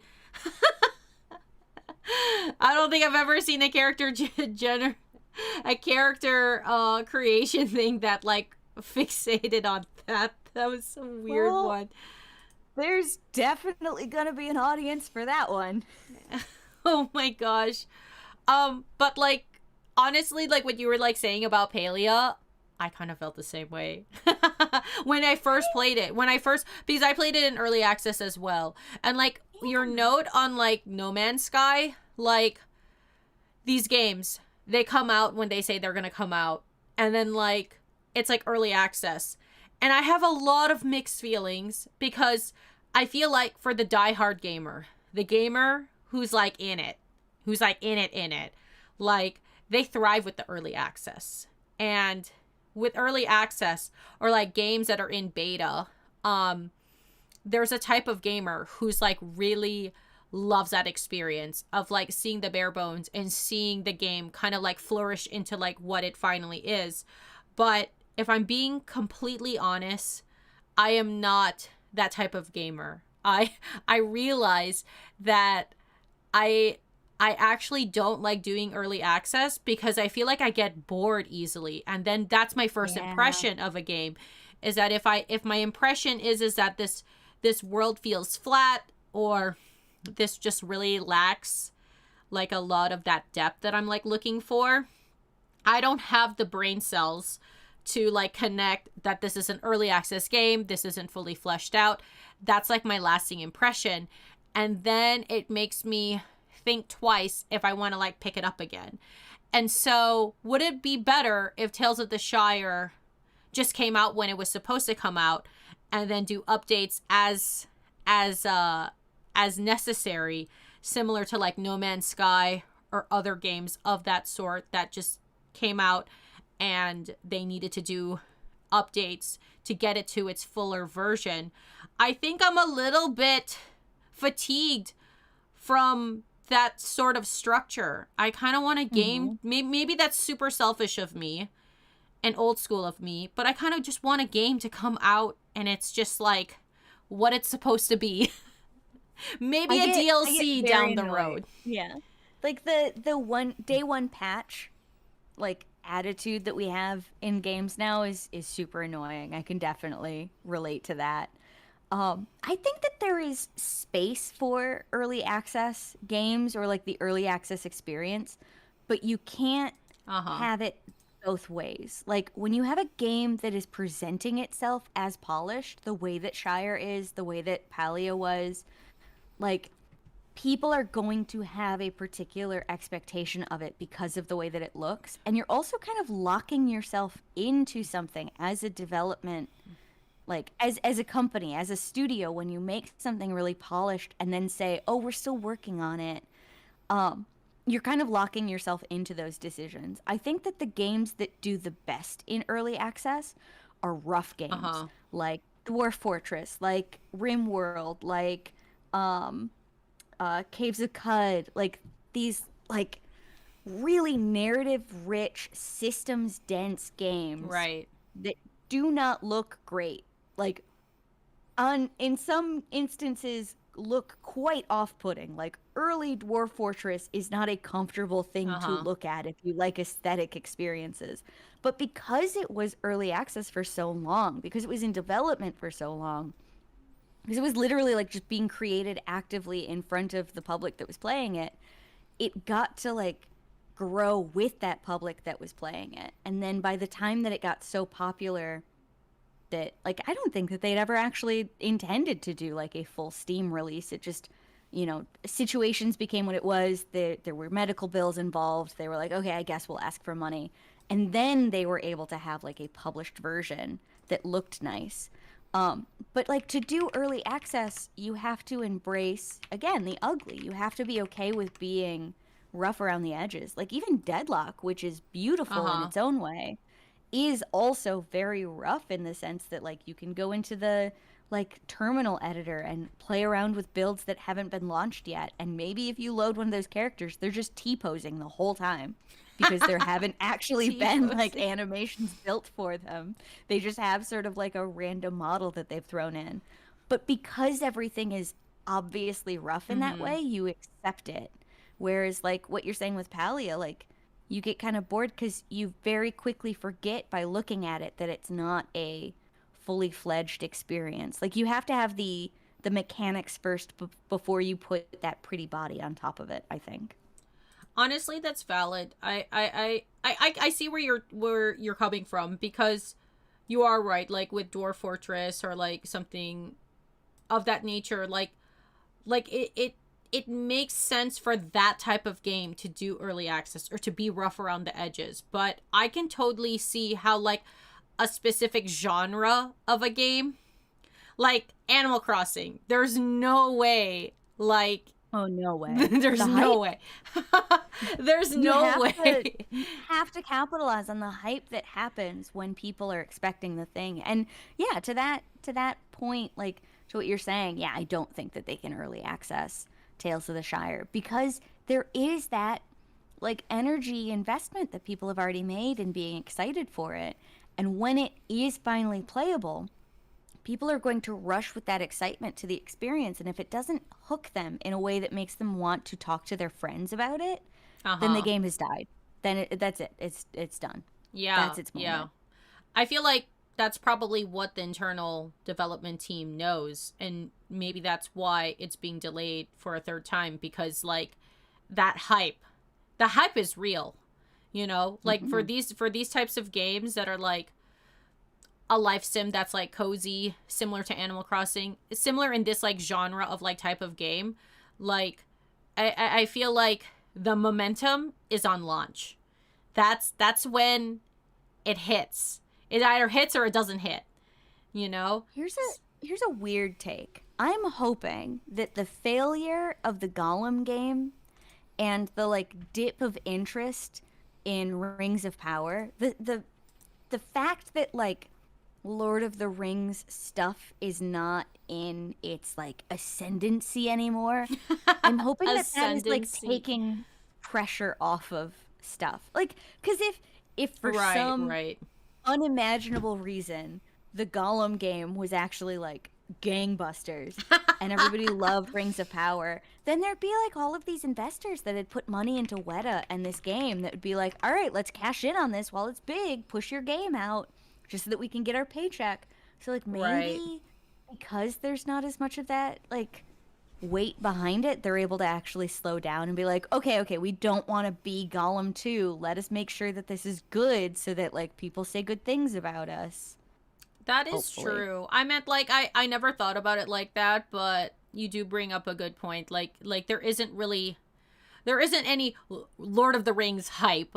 And like out of the Lord of the Rings universe, this is a very small portion of this universe. It's only focused on the hobbits.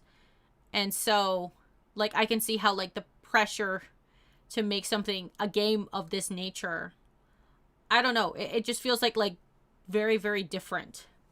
It Mm-hmm. doesn't look like any of the other Lord of the Rings games. Like if you look at the different Lord of the Rings games, like Oh yeah, this is not Shadow of Mordor by any stretch of the imagination. oh Oh my god, my, could you imagine though, like the blood feud like rival system, but it's just you against geese? my geese.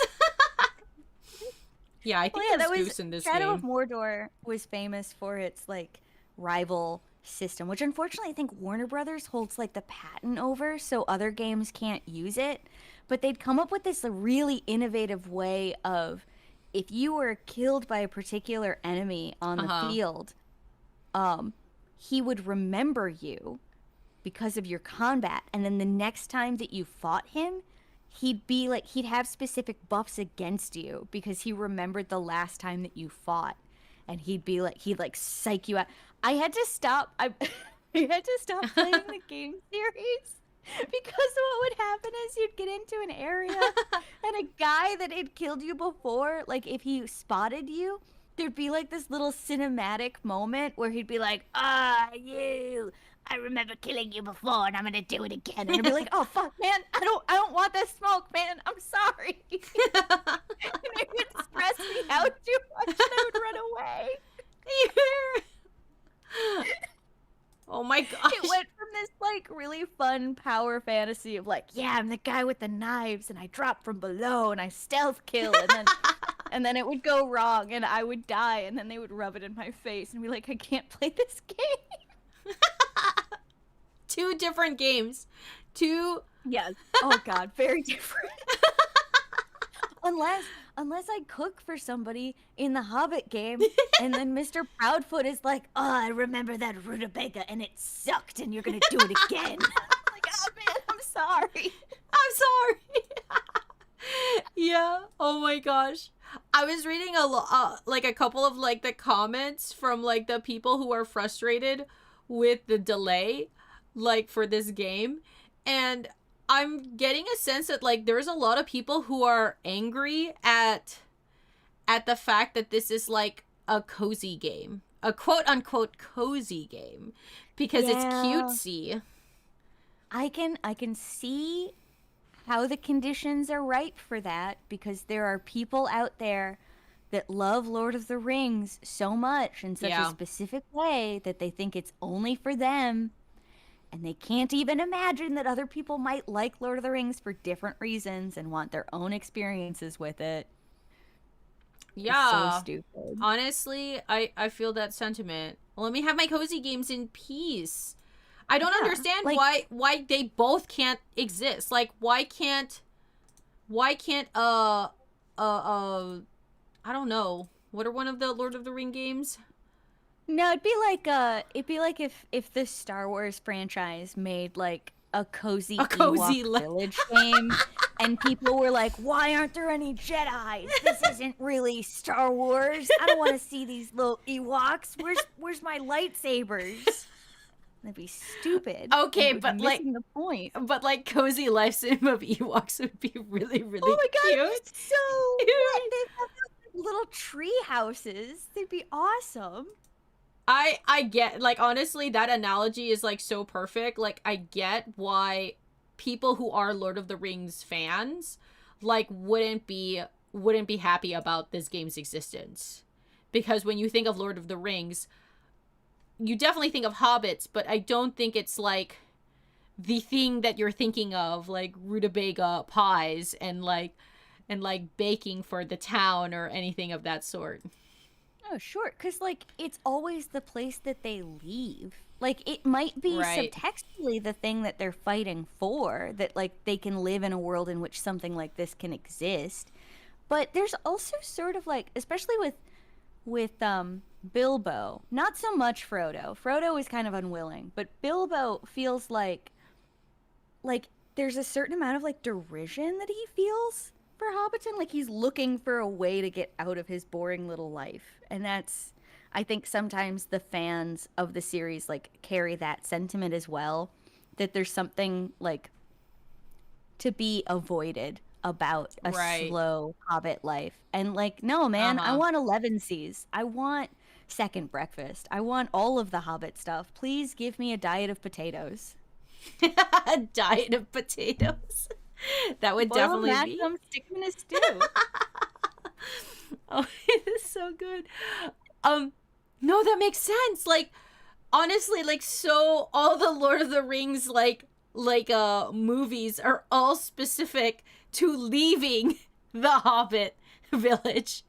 Like, this is a boring life. I want to leave and go on an adventure. And like literally the portion that is a Hobbit village, Hobbiton, right? That's the main village, right? That Frodo and Bilbo are from. That's like the capital. Yeah. Hobbiton.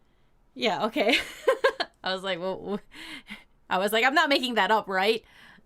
I think Hobbiton is sort of like the overarching name for all of the Hobbit area. But like movies are never specific about like, yes, East Hobbiton on the corner of Shire. Like, I don't think that they necessarily like specify where in Hobbiton they are. Well, I know Hobbiton is the real life location in New Zealand where they shot Lord of the Rings, but I don't know if that's the capital where Bilbo and Frodo are from. I don't even know if hobbits have a capital. I don't think that hobbits have a capital, honestly. And if they do, it's a pub. The capital is a pub. No, that's so good. Wait, now I need to know. Wait, Oh, how do I Google this? Frodo? Where's Frodo from? Where's Frodo from? Say Hobbiton. They better not say Middle Earth. Do you have a favorite member of the Dang. Fellowship? AI Google says Frodo Baggins is from the Shire! Oh, duh! Freaking duh! It was right there. Thank you, AI Google. Thank Being you. live makes you so much stupider. I said Hobbiton and I was like, that sounds wrong. That sounds like the location in New Zealand. Oh my gosh. At least you had the right instinct. I was just gonna be like, yeah, definitely. No, that's it, for sure. No, I know, but like sometimes that feels, well, I started saying it out loud and I was like, Hobbiton kind of sounds like a made up. Like that sounds, I bet everything's made up. Everything's made up, but that one sounds stupid. I went to Hobbiton when I went to New Zealand and it was epic. It's so cool. Yeah, Do you know it's my favorite things. They did. Yeah, so the first Hobbiton they built for the Lord of the Rings movies, they disassembled because they didn't realize what a big deal it was going to be. And I think it was like sort of a part of the deal that anything that they made out in the beautiful, untouched wilderness of New Zealand that they would get rid of. And then New Zealand all of a sudden had a bunch of people traveling to go and hang out with hobbits. And the country was like, oh, crap, we should do something about this. So when they made the Hobbit trilogy, a part of it was like, you have to leave stuff for us. That's a part of your being allowed to make these movies again, is you have to leave us with stuff. We actually want the stuff now. Oh, I didn't know that. That's so interesting. Leave us the stuff. They had to reassemble. They had to reassemble Hobbiton so that people could actually have something to visit when they came. What was your original question? Who's your favorite Lord of the Rings character? Do you have a favorite Fellowship character? Oh, Fellowship character. Yeah, of the party that goes to throw the ring in the evil kiddie pool or whatever. The evil kiddie pool. I really love Smeagol. Smeagol. You know, the crazy weirdo. Wait, do you love him as Smeagol or Gollum? Do you mean that you like him like as a hobbit before he becomes? Yeah. Or do you mean that you like Gollum as long as he's a good guy? No. I love him before he becomes I love him before he becomes a goblin. Like I like that he was a hobbit and then he turned into a little golem. Yeah. Like he's like a cave fish. You know, like he loses all of his hair and his eyes get real big even though he doesn't need them. I think that was like the best was finding out that he was actually a hobbit. Yeah. And he like transformed. It is wild. Well, because it also like it gives stakes in a way because it's like, ooh, Frodo, this could be you. You better not fuck up. Right. No, that's why I liked his character was because it showed like it told a whole story without saying anything. And well, I also like the character because my dad was, when we watched Lord of the Rings a lot when we were younger, he really liked Gollum or Smeagol, and he would like say all the lines like repetitively. Aww, that's precious. I love that so much. So I think I just like him because my dad just like has a really terrible impersonation of Gollum. That's huge, man. I get that. That's really cute. Who's your favorite Fellowship? Wait, is Gollum part of the Fellowship? I meant he's part of the gang. No, he's not. I thought he was like part of the gang, right?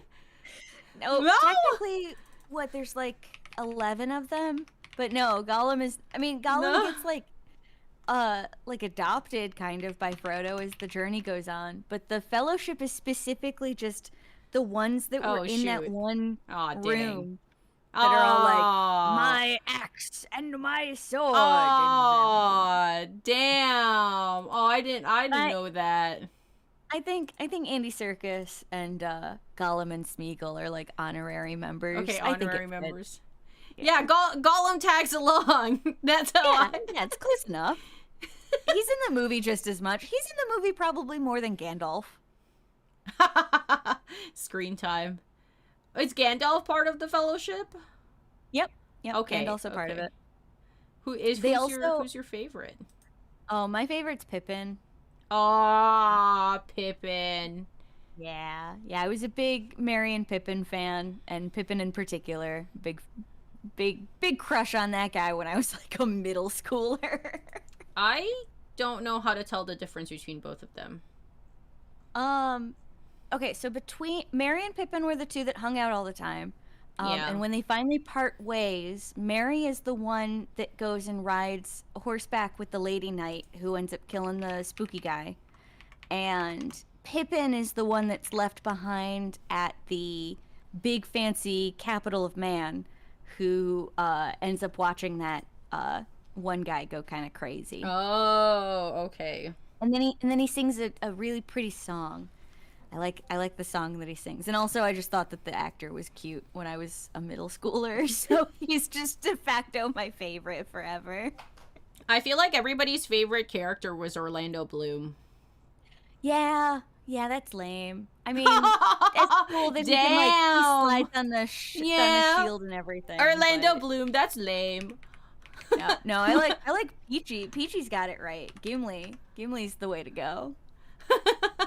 My favorite Fellowship character is Orlando Bloom. Also, like, I love the actor who played Gimli.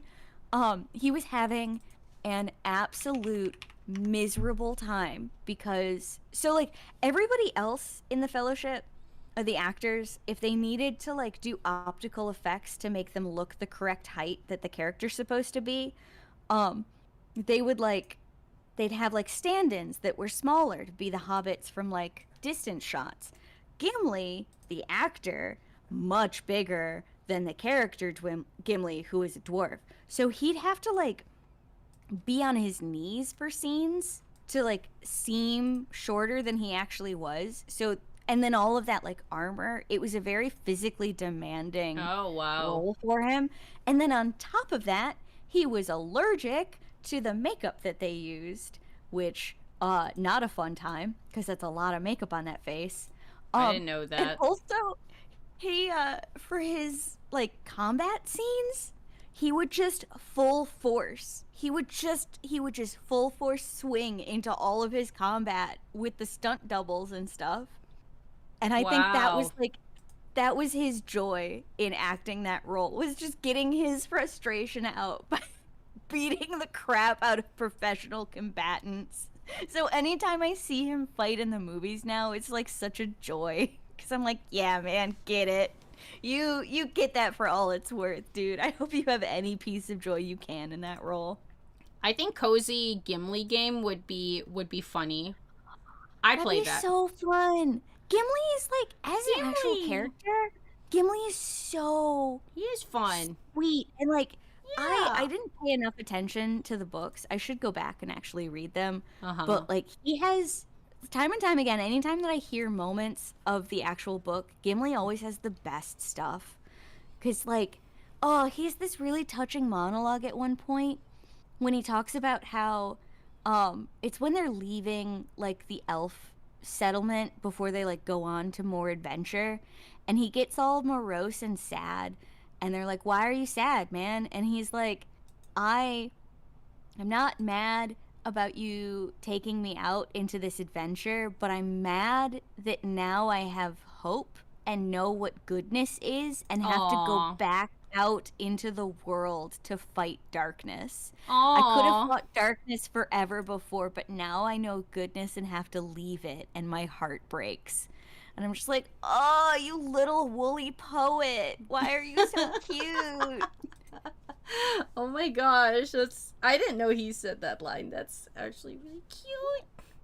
And you know the Galadriel, the like really pretty like de facto queen of the elves, she gives Gimli 3 strands of her hair, and it's like iconic. Was like, this in the movie?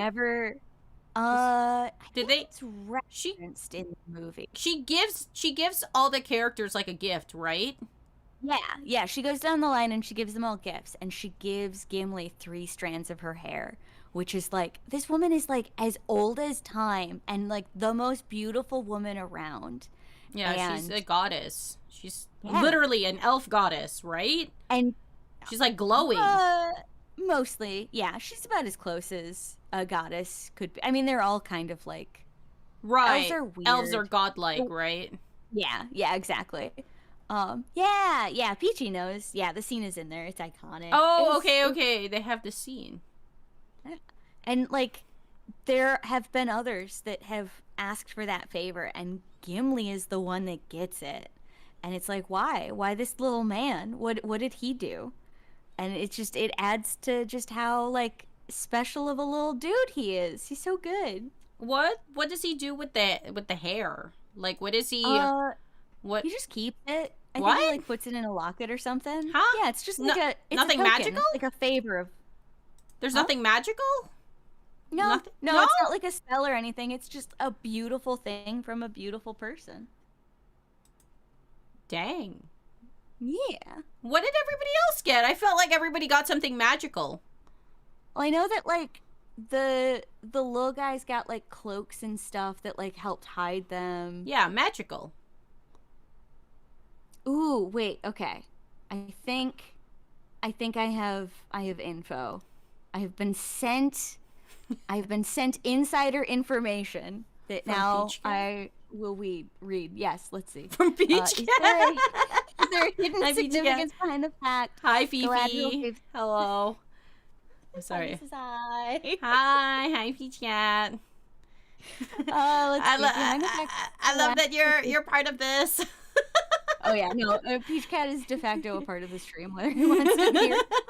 I'm sorry, Peach Cat. Okay, what's the info? Let's see. He begged her 3 times for a single strand of her beautiful hair. Every time Galadriel refused him, even when she was young. Oh, that's Fëanor? Fëanor, a different elf. And Galadriel was like, "No, Fëanor, Fëanor, you can't have my hair, no matter what. No, I know that you're full of fire and greed, Fëanor. No hair for you." And then Gimli asks for it. And okay, let's see. Fast forward to the end of the Third Age. Gimli, visiting Lorien, is also struck by Galadriel's beauty. During the scene where she's passing out her parting gifts to the Fellowship, Galadriel stops empty-handed in front of Gimli because she doesn't know what to offer a dwarf. Gimli tells her no gold, no treasure, just a single strand of hair to remember her beauty by. She gives him 3. And this is why Gimli gets to be an elf friend. Because Galadriel looks at him and thinks he deserves what she refused the greatest elf who ever lived, and then twice that. And because he has no idea of the significance of what she's just given him, but he's going to treasure it the rest of his life anyways. Just look at the smile on Legolas's face in the last panel of the movie. He gets it. He knows the backstory, and I'm pretty sure this is the moment he reconsiders whether elves and dwarves can be friends after all. Wow. Oh, that's adorable. That was lovely. That is so cool. That was lovely. So, it really is just hair.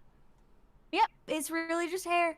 But it's like it's the none for you, fancy elf man. No. No, but you, dwarf, yes. So it's Yeah, like you're it's a worthy. status. It's a status thing.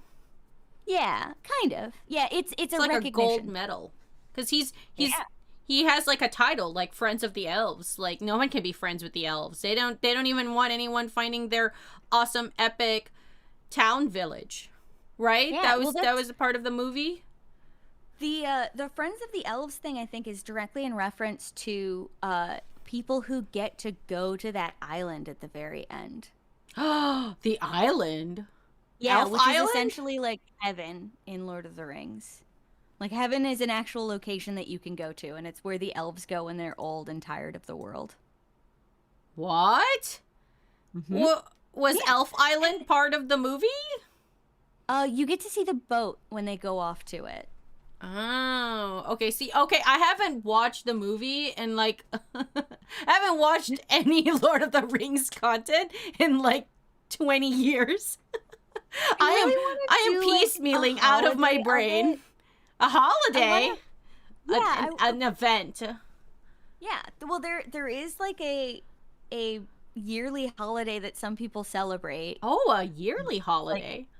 yeah, I can't remember specifically what it's in correlation to, but there are definitely like Lord of the Rings holidays that people celebrate, and I've always thought that that would be like fun to like do a yearly like rewatch of one or some or all of the Lord of the Rings movie. I mean, you couldn't watch all of them director's cut in one day. You'd have to kind of do like a feast week of it. But I definitely want to do like a Hobbit holiday once a year. I think that'd be Hobbit really cute. holiday. Hobbit holiday. Wait, I'm googling Yeah, it. you do like What is Hobbit holiday? you do Hobbit like a holiday. whole like feast. I do like the whole spread of breakfast, second breakfast, elevensies, lunch, brunch, dinner, snack, dinner, supper, dessert, second dessert, midnight snack. A I'm sure Hobbit. that there's more. AI Google says that Hobbits celebrate holidays such as Yuletide, Mid Year's Day, and Hobbit Day. So, Hobbit Day is celebrated on September 22nd, which is the birthday of Bilbo and Frodo. Why are they twins? They both have the same birthday? Oh, they do? That's fun. I think they're like Hobbit Day. I think Frodo is Bilbo's nephew, right? Yes. Bilbo and Frodo are related. That's why they're in the same house in the movie. Ooh. There is a LOTR day, which is celebrated on January 3rd, which is the author's birthday. Oh. That's cute.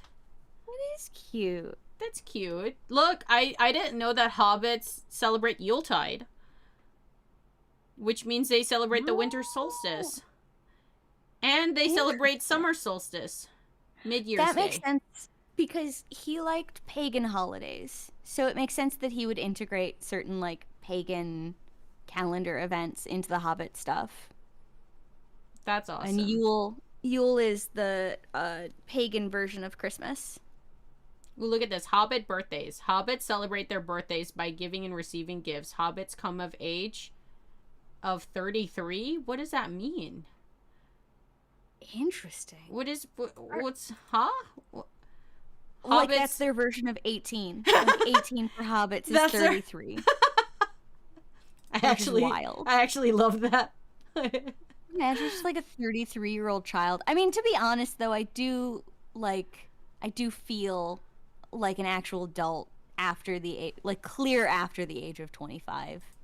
Your brain gets like more installed. I think your brain. There's no Santa in my Hobbit lore. No, you don't need Santa for Yule. You just isn't it like a deer or something, or like a wreath with candles?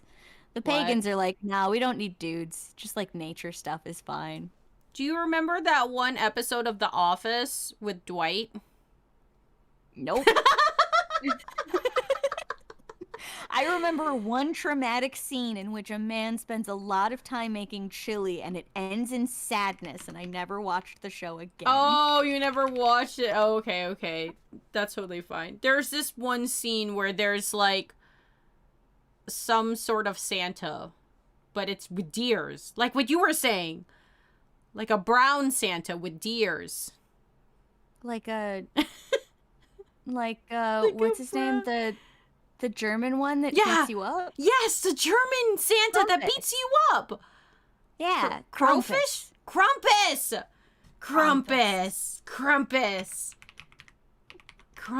Is there a Krampus in Hobbit lore? Maybe. No, I can't see the hobbits having something dark like Krampus. Oh wait! I just googled Krampus and it's a demon. He's so like Santa's whole thing is like all kids you better be good or else you won't get presents from Santa, and Krampus's whole thing is like all kids you better not be bad or Krampus gonna put you in a bag and beat you up. It's very much like carrot or stick. Krampus? No, I'm thinking of something else. I'm just gonna. Could have been made up for the. Nah. Dwight Krampus? How do you pronounce it? Krampus? Krampus? Oh, shoot. No. It's Belschnickel. It's Belschnickel. Belschnickel You know, sounds. Oh goodness. why? Is that real?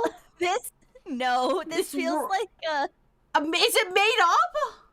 This definitely feels like a made-up thing. It's not real? Wait, is it not? Wait, go to the Wikipedia page. Oh, is it a Pennsylvania Dutch thing? Okay, I would believe that. Belschnickel is related to the other companions of St. Nicholas. Does St. Nicholas does he have cousins? Does, like, Santa have, like, different cousins? Yeah, so, like, the Santa that we know of is kind of a catch-all for the Catholic Church trying to get more people to join its religion club. And they would do that by being like, oh, you have Kool-Aid? Well, we have Kool-Aid at home. It's called a punch drink, but it's definitely the same, and you can have it here. Don't have your weird old traditional Kool-Aid when you can have our cool new punch drink. And they would do that to, like, every saint and demon and small god and anything interesting of other religions. They'd be like, oh, we can give you that. We have that at home. Come do that with us. It's definitely the same thing. That would honestly be so epic if there was, like, an anime with all of Santa Claus's cousins. Yeah, actually, that would be sick. Yeah, that would be rad. Be like, it would either be a magical girl show in which the girl is Santa. Yes. And all of the other are like the suitors, but now they're hot. Or what? It would be like a wait, they're suitors? They're all trying to date Santa? Yep. But Santa would be like a cute girl with red hair, and she'd be like, Santa. Or it'd be like a battle high school in which they would all be like battling for top claws. Except obviously the protagonist is gonna win because it's Santa-kun, and Santa-kun's gonna beat everybody up. But you don't know that for sure yet because Santa-kun's like a cute little weeby Midori guy, and he's just trying his hardest. And his best friend is Rudolph, who's a big nerd. This is such a good anime premise. This is so really good. Hot guy, and he'd be like really cold and standoffish, and he'd be like the hottest guy in school that everybody would have a crush on, and he'd be like really strong, but he wouldn't have any kind of like contact with his emotions, and they'd call him the Ice Prince, but his real name would be Frosty. Ooh, yes. Yes, his real name's Frosty. Is he like the Sasuke? Is he like the cool, calm, collected Santa? Yes. Uh-huh. Yep. Wow. Oh, wait, no, that would be Jack Frost. Or maybe it's the same guy. Maybe you don't know till, like, the end of season 2 if the Ice Prince is actually Jack Frost or if he's Frosty. Or maybe you think for the whole time he is just Frosty the Snowman, and that's, like, kind of lame.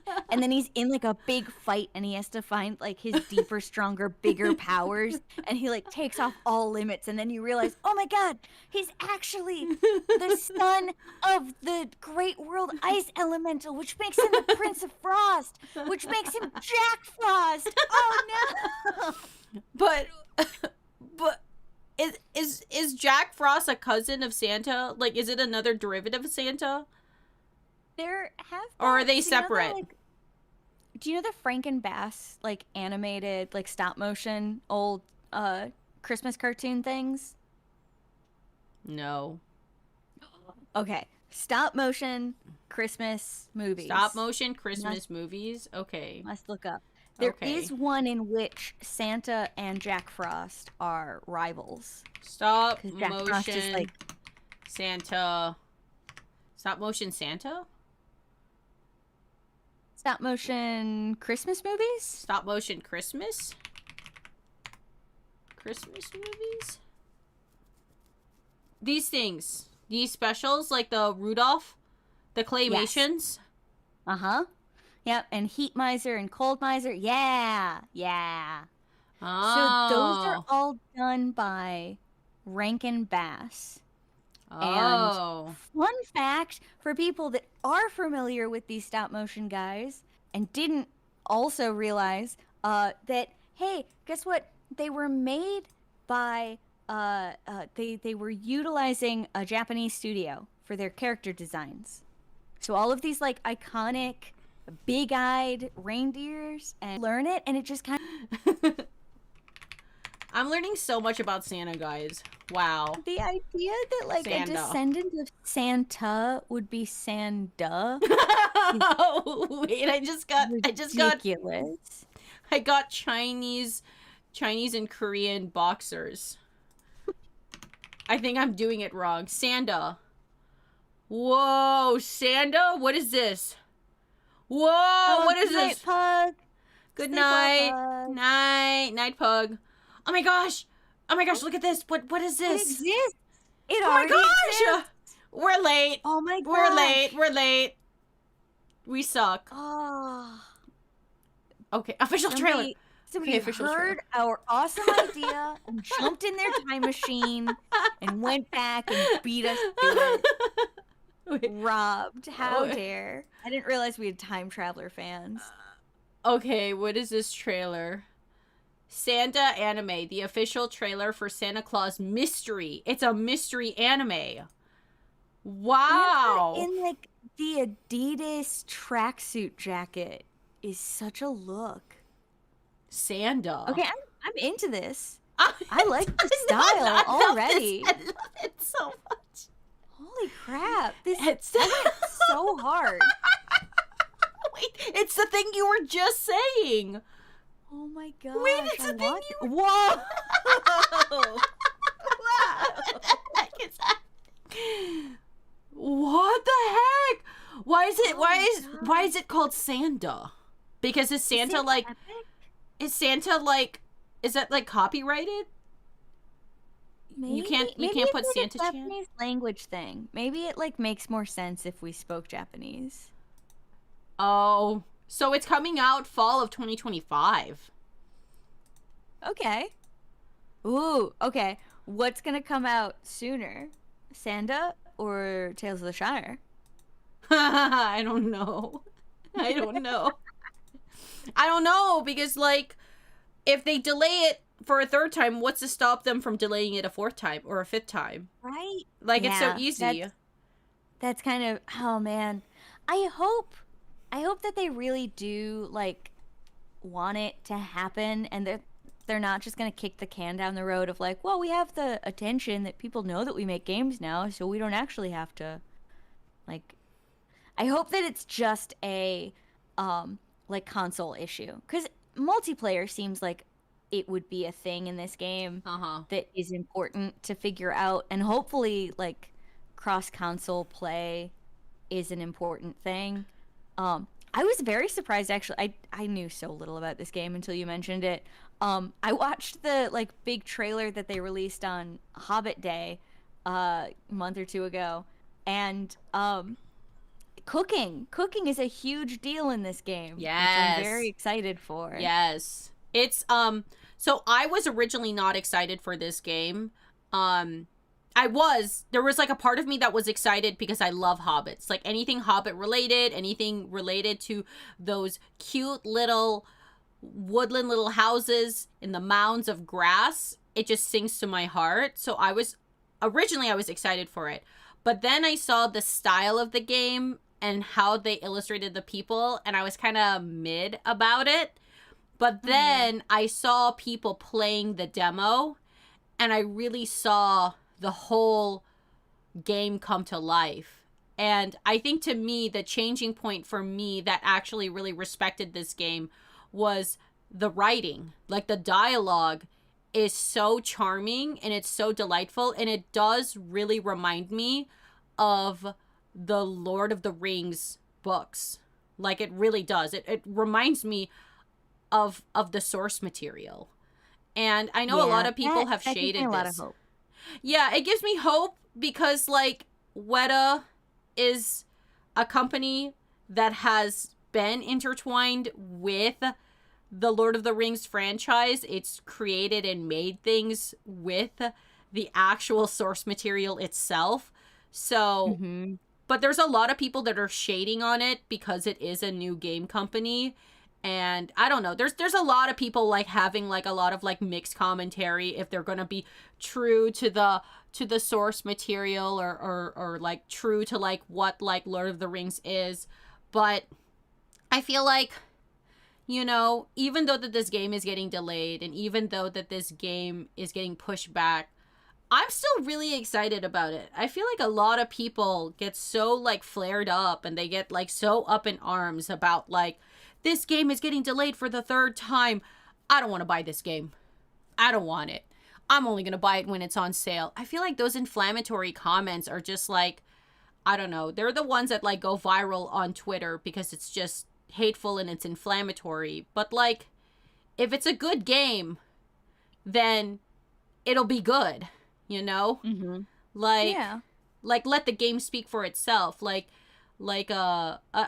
feel like if it's a game that's made with passion and love, then like it'll speak for itself when it does come out. Like, regardless if it got pushed back like how many times, like if it is a good game, then that's all that it needs to be said. It's the same thing with like No Man's Sky. Like, the fact that No Man's Sky had such a crash burn launch, and like 6 years, 7 years, I don't know how many times, how many years it's been since No Man's Sky has been released, but like now it's like a game that like people really like look at and just go, wow, you know? So like, regardless of the launch, regardless of like what it is, I think like at the end of the day, like the product should speak for itself. And Yeah. personally, to me, like as a casual gamer, because I am a casual like gamer, I'm not somebody who's like super intense who wants to play early access or anything like that. Like really what I am a casual gamer, and I'm a cozy gamer. I love this sort of thing. So like, even though it's delayed for the third time or maybe the fourth time, guess what? I'm still probably going to buy it because I love this ish. So, you know, if it's a good game, then it's going to sing. If it's a bad game, then it's just going to flop. And I just feel like there's just like a lot of people hating on it for, I don't know, a lot of like hot air. It doesn't make any sense. It's so easy to like farm content by digging into outrage and just saying like the most aggressive take possible, because it's going to get people to argue with you, which is like not a conversation, you know? It's just clickbait, which is stupid. Yeah. I think that if the game is good, it'll speak for itself. I think that if they do give it the time that it deserves, it's much better for them to sit on it and make sure that it is the best experience that they can deliver. Because if they push it out early, then it's not going to be well received, and it's not going to get like a diehard momentum to carry it through.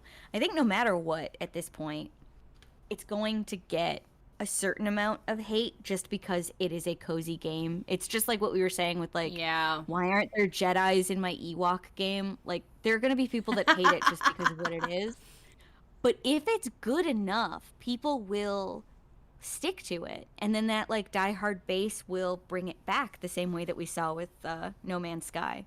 Right, right. Yeah, I feel like there's a lot of hate going towards this game because people associate Lord of the Rings in a very specific genre or a very specific look and feel. And so I feel like the cozy game, like, there's been a huge surgence of cozy games. I think there's no question that like in the past like 5 years, 7 years, like with the rise of Stardew Valley and Animal Crossing, there's been such a huge surge of like cozy games. And so I feel that people feel a sensitivity of like, are you just cozifying?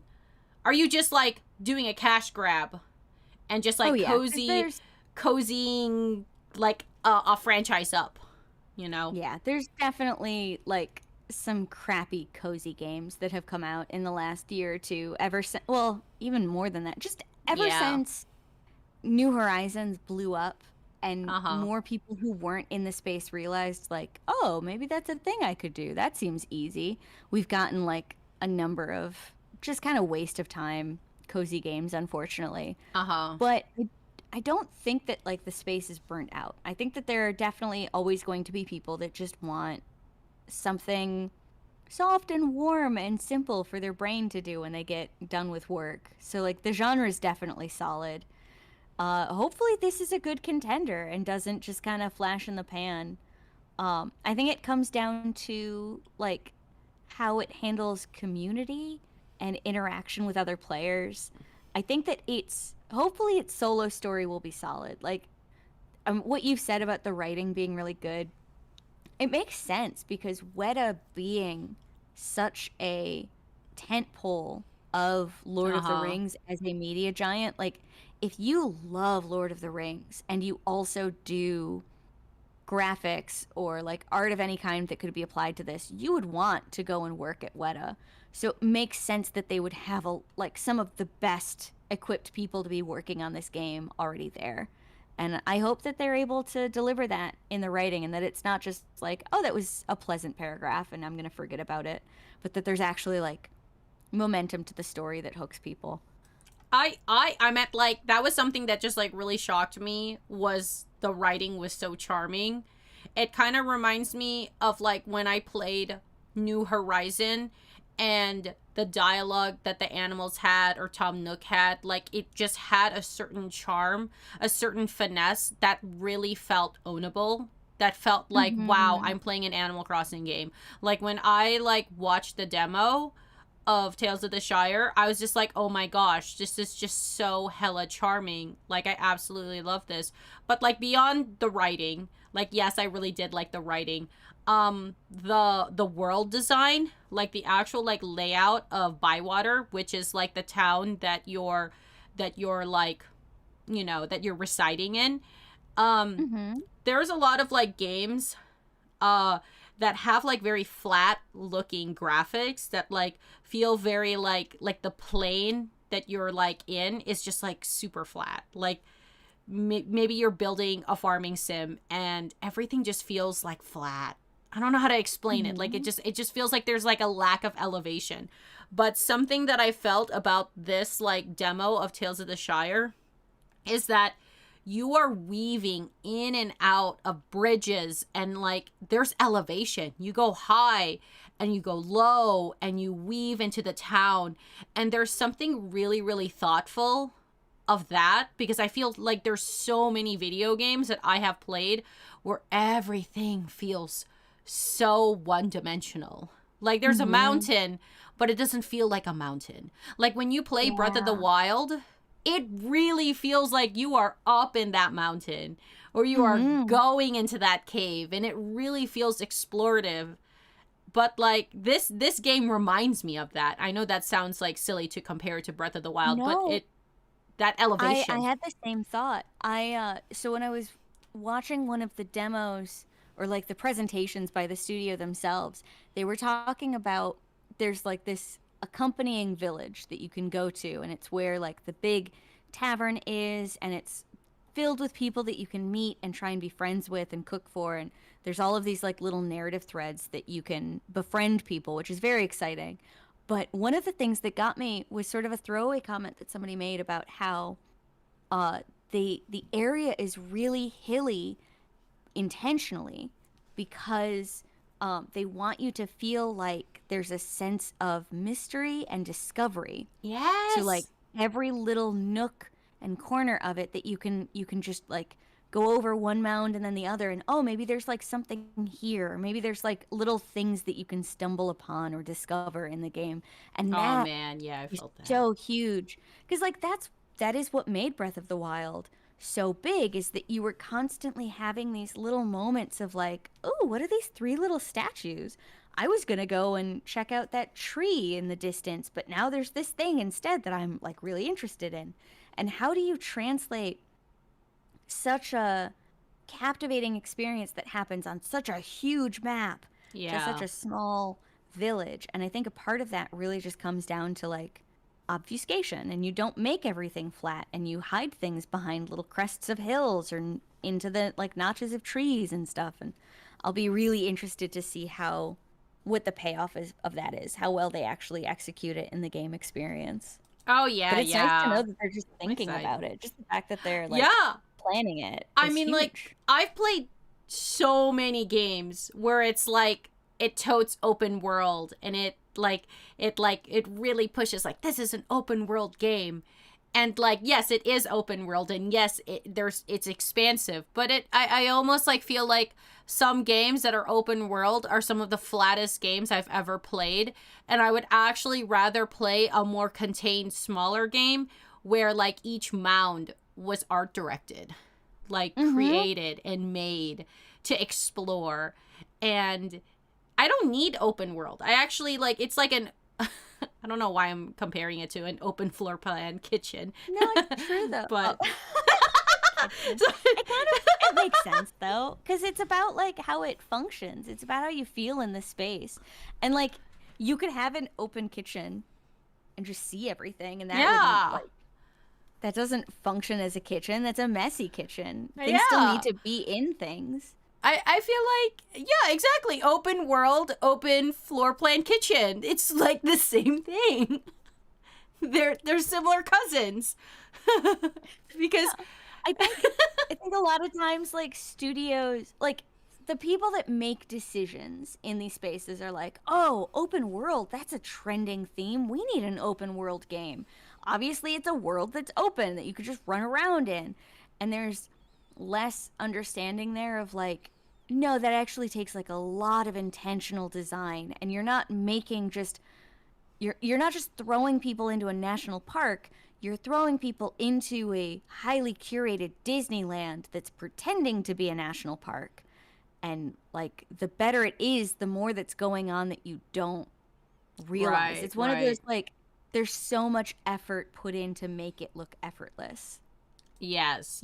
I totally see that point. I mean, like, I would rather play a smaller game with a smaller map that's just more art directed. Now, I don't know if Tales of the Shire is open world. I actually have absolutely no idea, like, what it's being. But, like, from the small map that I see like Bywater and like another town. I don't think it's like this expansive map where you get to explore all of Mordor.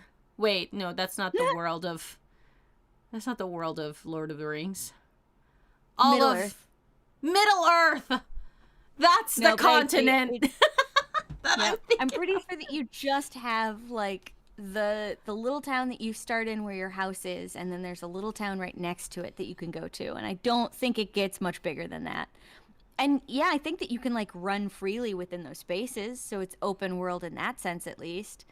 But hopefully, yeah, because it is just those two spaces, they're able to make them like really dense and rich without like having to make it huge. Cozy Mordor would actually go so hard though.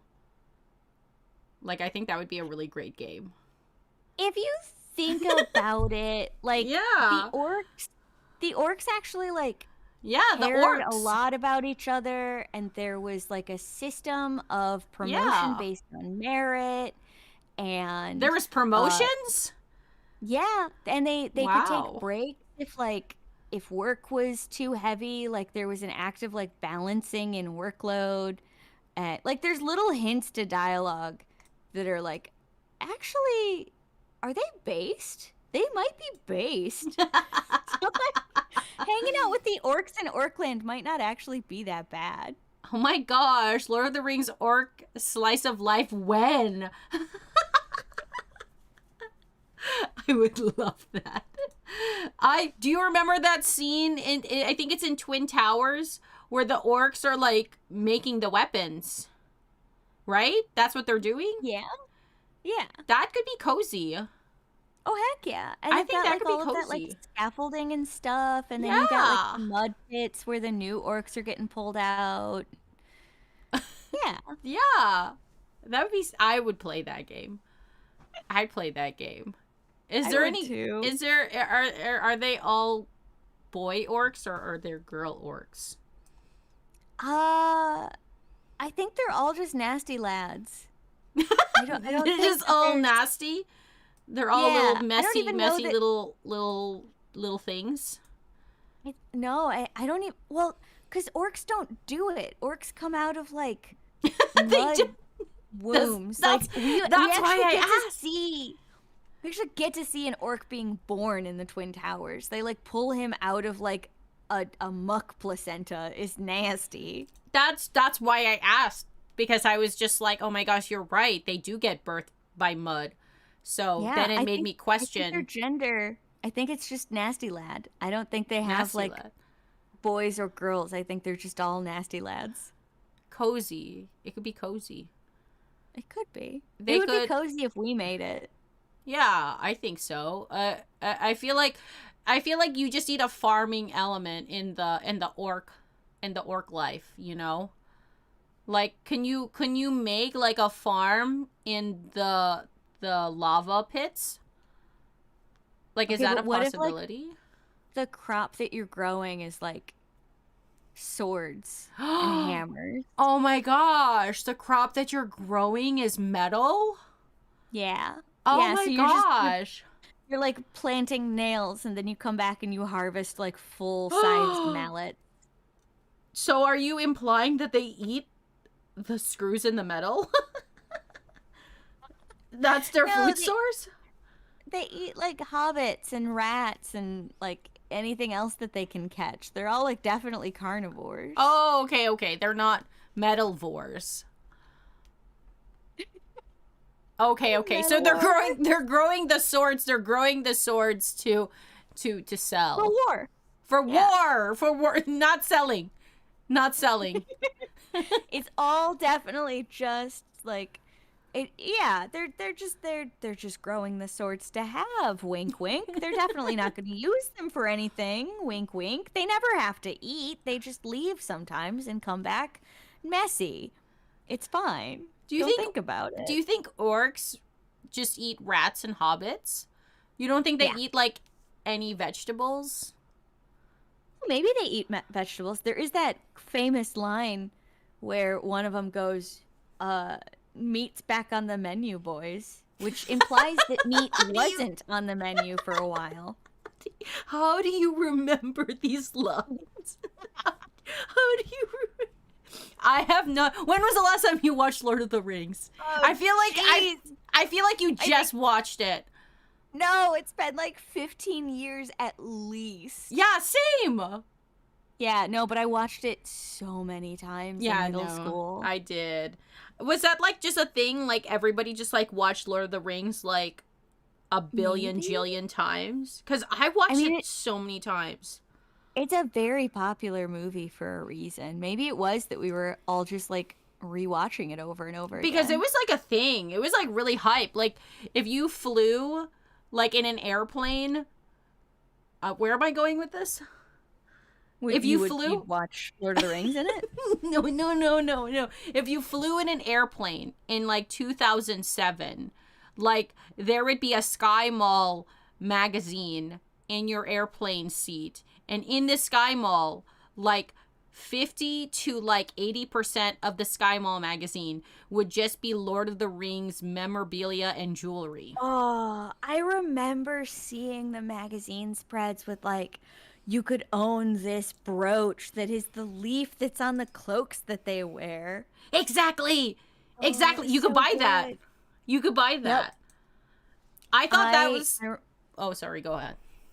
I remember watching the movie like in theaters when it first came out, and then I remember like a couple months later when the like twin tower or two towers made it to like the cheap theaters instead, and you could go and like watch a matinee for $1 at the like crappy theater.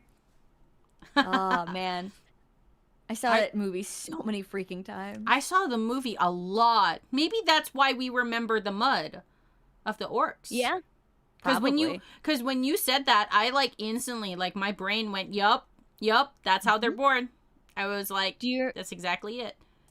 do you remember Speak Malone and Enter? Does that scene like come back to your mind if I say Huh? that phrase? No. Oh. Uh, that one's the door, the like there's a big glowy door in front of a pond.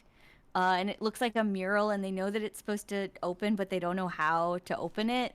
And then they read the Elvish and it says speak friend and enter and so you have to say the word for friend in Elvish and Oh, it's okay. Malone.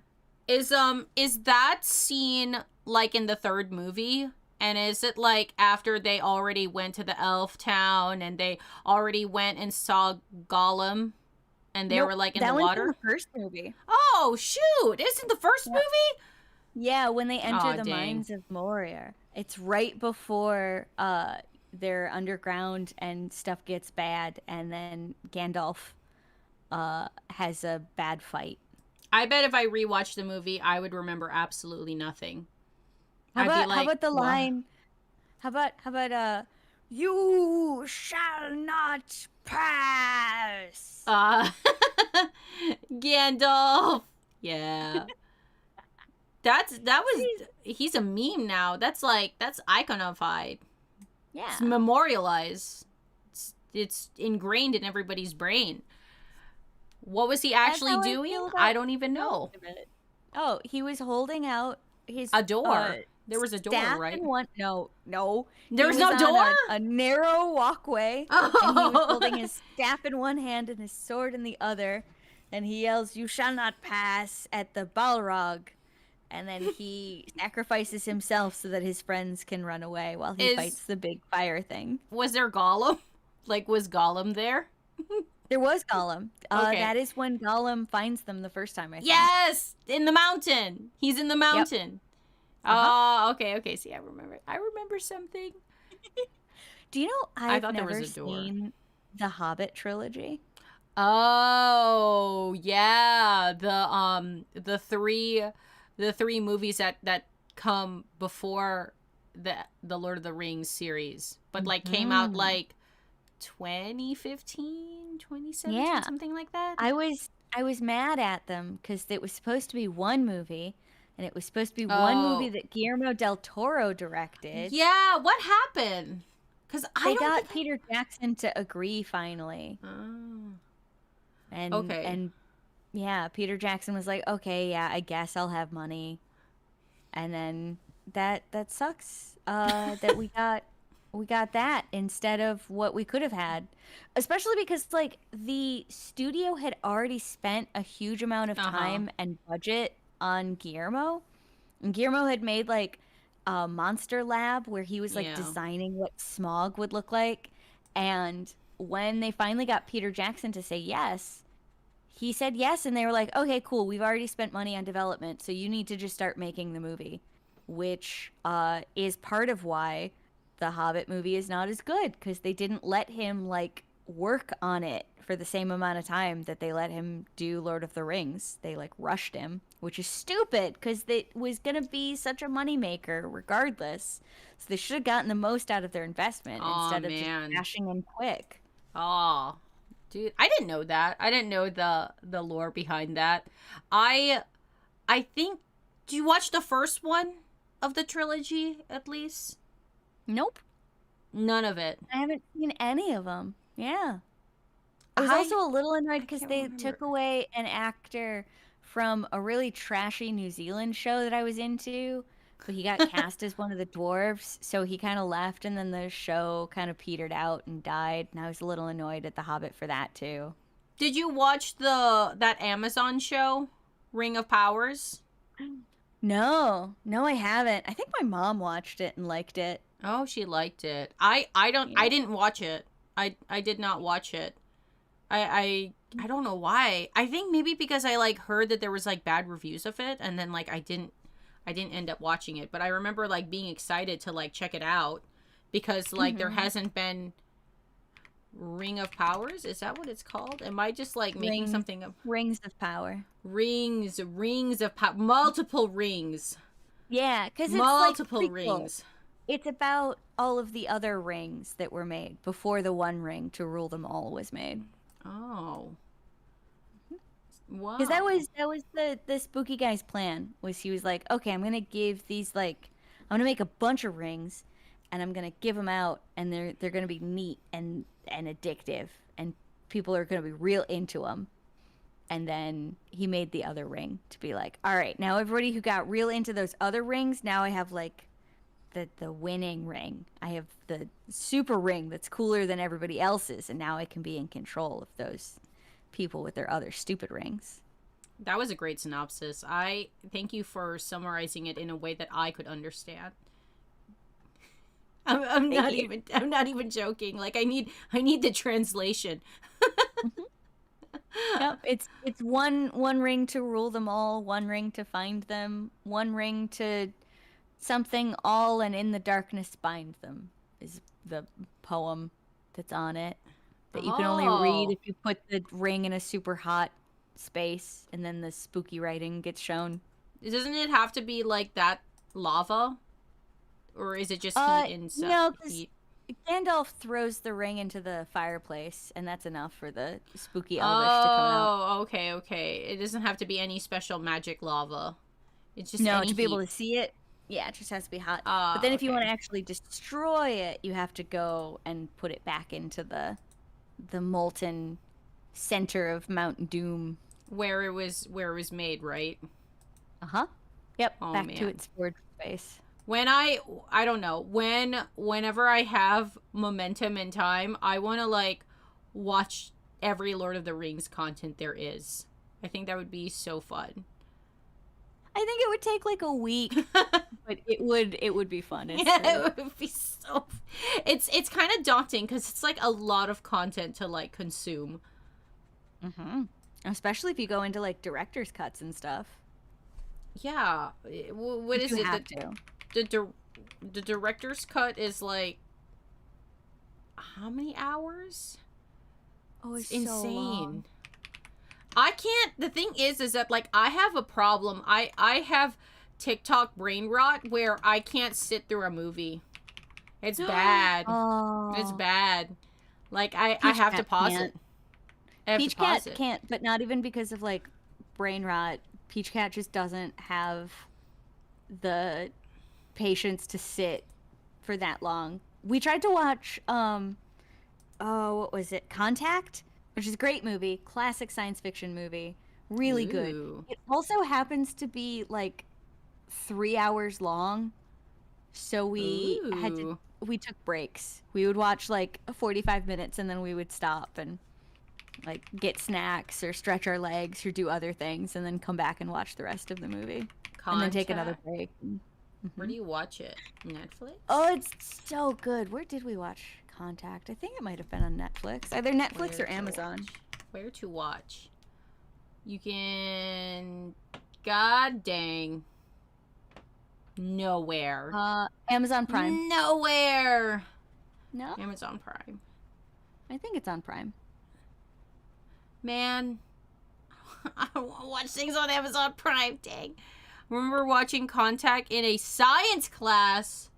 Really? Is it a night? Ooh. Is it 1997? Is that what it is? Science fiction mystery. Yep. Uh-huh. With what is her name? Is that Jodie Foster? It might be. I'll put it on a Yes. list. Yes, I was Jodie looking for Foster. movies to watch. It's so good. I love it so much. It's so good. It is long. Yeah, Take 3 hours. Take but breaks. it's a classic, and it's based on a book written by Carl Sagan. You know, I've just learned to just like watch things on my own pace. Like it's totally there's no shade, there's no hate if I need to pause something. And I'm Yeah. just like, you know what? I could just watch 1 hour of this. Like it's fine. Or 2 hours or 3 hours. But that's funny Yep. because like I'll do that for like a TV show, but I won't do that for a movie. I don't understand why. Well, because we grew up in like the 90s was such the 90s was like the pinnacle of theatrical experience. Like some of the Cinema. best movies, like good Cinema. movies. Oh my, it's so Movies. good. And not even like pretentious movie, just like blockbuster movie, like beautifully lit, well constructed theater experiences. And yeah, it makes it if you grow up in the era of like Uh-huh. E.T. and Jingle All the Way, it makes it weird to like stop in the middle of such a curated experience. Jingle all the I'm gonna stand by that. I think Jingle All the Way is a fucking baller movie. cinematic masterpiece. Go Jingle back and all the rewatch, way. like, there are so many I just had this realization the other day, and I stand by it. There are so many good Arnold Schwarzenegger movies. Why don't we talk more about Arnold Schwarzenegger? Because he was cooking for a while there. He was. And he was. He was There in was a one lot of where things. he was pregnant. He was a pregnant man, and Wow, what a movie premise. actually, like, Cinema. that was, This is cinema, guys. yeah, it was. He actually was like really good in the role. Like, actually, like, took it on without being. He handled it with all of the seriousness that it deserved, and in that way, it was funnier because he was like earnest and heartfelt about it. I don't think I've ever seen Jingle All the Way. Not that I'm looking at this. No. Oh, it's so good, and him and Sinbad like going at it. Oh man, it's perfect. Do you have a Jingle All the Way story? Like, did your parents have like that toy that they had to get you? So I think like with a lot of like Christmas movies, like really really iconic Christmas movies. What's that like one Christmas movie that like everyone is like super freaking obsessed with like every Christmas, where like this family gets electrocuted or the guy gets electrocuted on the roof? Do you know what I'm talking about? Oh yeah, that's A Family. Is that the National Lampoon one where he Yes. gets electrocuted? Yes. That one. Yeah, and then there's the other one. There's the leg lamp. Yes. Christmas Story. Yes, that one. Okay. Like all those like really really iconic Christmas movies that like so many Americans like grew up watching, did not watch any of them. Nothing.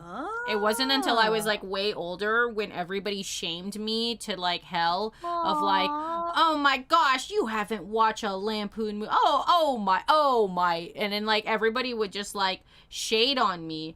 And I'm just like, oh my gosh, like this is becoming an issue that I'm just so uneducated in American Christmas movies. I need to go watch this. So I I watched like some of it, but it's like hard for me to watch it because I didn't grow up watching it. But like sometimes I just have to put a little 1999 hat on my head, and I'm like, oh okay, I can see how this was it. This was the cinema of 1999. I can see where this was coming from.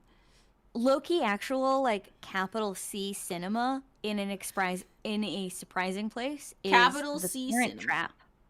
Yeah. Parent Trap. I thought you were gonna say Parent Trap. Titanic. No, because Titanic is like the obvious one that everybody knows. No. Parent Trap. Say Titanic. Parent Trap is gorgeous. Parent Trap has lighting in it that we do not get to see anymore. Are we talking about the same Parent Trap? The one with Lindsay Lohan? Probably. Yeah, with Lindsay Lohan. Mm-hmm. What lighting are you referencing? Just all of it. It's All just of it. beautiful.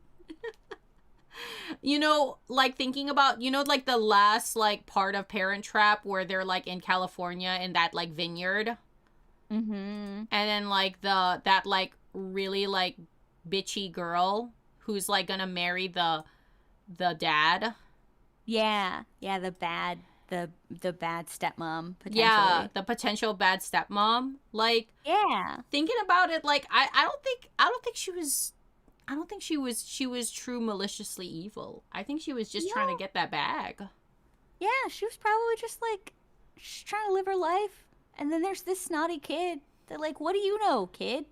You don't even know what a stock is. You don't even know what retirement is. Get out of here. He's always going to be your dad, but he could also be my daddy, and you're getting in the way of it. Yeah, like she's still like a bad person, but like thinking about it like retrospectively, like I don't think she was coming from malicious intent. Holy crap. Peachy says she apparently She was just 26? 26? That's insane. Oh, okay. See, she was just trying to girl boss. Yeah.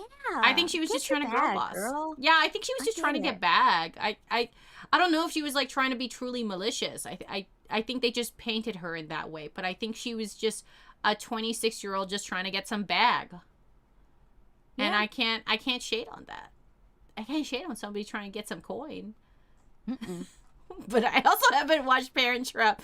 Also, again, in like 20 plus years. So I actually, it's all fuzzy. It's kind of fuzzy. What? I definitely need to rewatch it. I just remember like the lighting being perfect. Like the cabin, everything that happens when they're in the woods. There's just a lot of like it looks like a painting. That's so funny. That's hilarious. That's the thing that you remember is the lighting. I don't remember.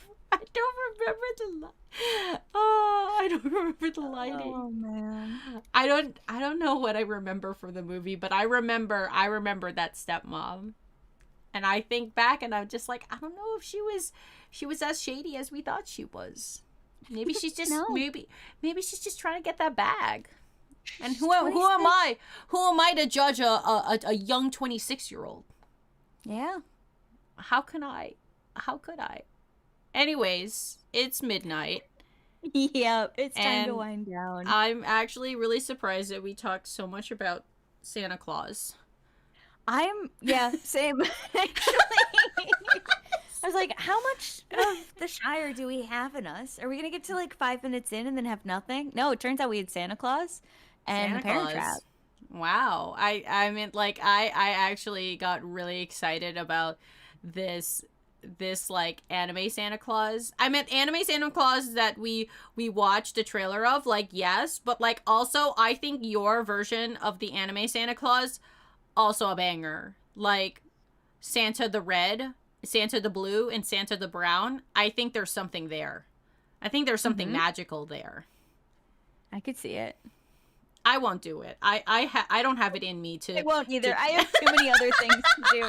But if somebody is watching this and wants to steal it, Yeah. you have it, please. Make it cool. If somebody in the future is on YouTube and watching this VOD and you go, oh my gosh, I feel the impulse to illustrate Santa and all of his cousins in great detail, I would love if somebody made that a real thing. That would make me happy. Give us that Santa cousin anime. Yeah, that's what I'm saying. Anyways. All right. This was fun. I'm going to say goodbye to Okay, chat. bye. Bye. Have a nice night, and I will see you all next Tuesday. Next Tuesday, yes. These are fun. These are really, really fun. And we didn't get cut off like last time. It doesn't just actually do an outro this time. Yeah, I don't know how to do an outro. Thanks guys for hanging out with us, and thanks Hats for yapping and chatting with us about all the silly things. I think next week we'll do Pokemon thoughts. Yeah, because that's right. The direct Pokemon Day.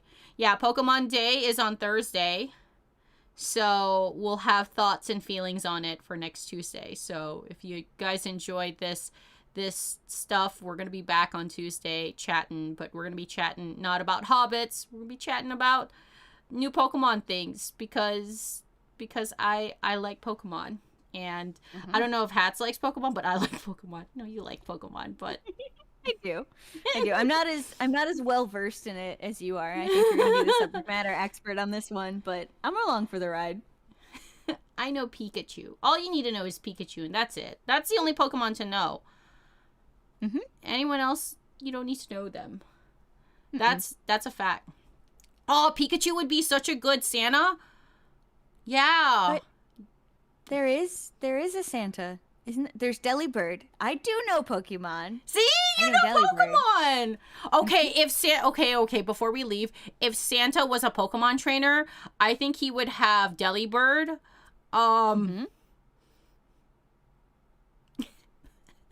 He'd have that Rudolph, the weird looking deer. Yes, he'd have. That has the funky wait, nose. the god. Do you think the god deer, like the Pokemon god deer, or just like the deer Pokemon? There's just like a deer Pokemon that has like just a generic deer like Pokemon. A big schnoz. Yeah, the schnoz, the deer with the schnoz. Yep, deer with the schnoz, mon. He'd have that. He'd have Delibird. I think he would have a Glaceon. I think Santa would have a Glaceon. Yeah. With the icy I don't know Eevee. what it is. It's the icy Eevee. Yeah. It's Eevee, but icy. And then I think he would have do you know the ice cream Pokemon? The Pokemon that's like Yes. an ice That looks cream? like the ice cream cone. Yeah. Yeah, I think he would have that ice cream Pokemon. Oh, and I think he Is would there have what? is there cookie Pokemon? I don't know. I'd have to Google that. There's Okay. if Then I think if he couldn't have a cookie because cookie he would eat. Pokemon, then I think he'd have a milk tank. Oh, a milk tank because he's fat. Cause milk and cookies. Oh, milk and cookies. I thought you were going a different direction. I thought you said Santa would have a milk tank because he's fat, and I was I mean, like, also wow, that's very He's a jolly presumptuous. fella. And then he could have a Mrs. Mime or Mr. Mime. He could have a Mr. Mime because of Mrs. Claus. Mr. Mime could be his Mrs. Claus. I love Santa's Pokemon team. I love it. I love his Pokemon team. I kind of want Santa to be part of the Elite Four now. Oh, that'd be so good. Okay, I don't know. Okay. I don't know what we're talking about. Bye. Oh my gosh. That was fun. We talked a lot about Santa, way more than I thought we were going to talk about. We're nowhere near Christmas.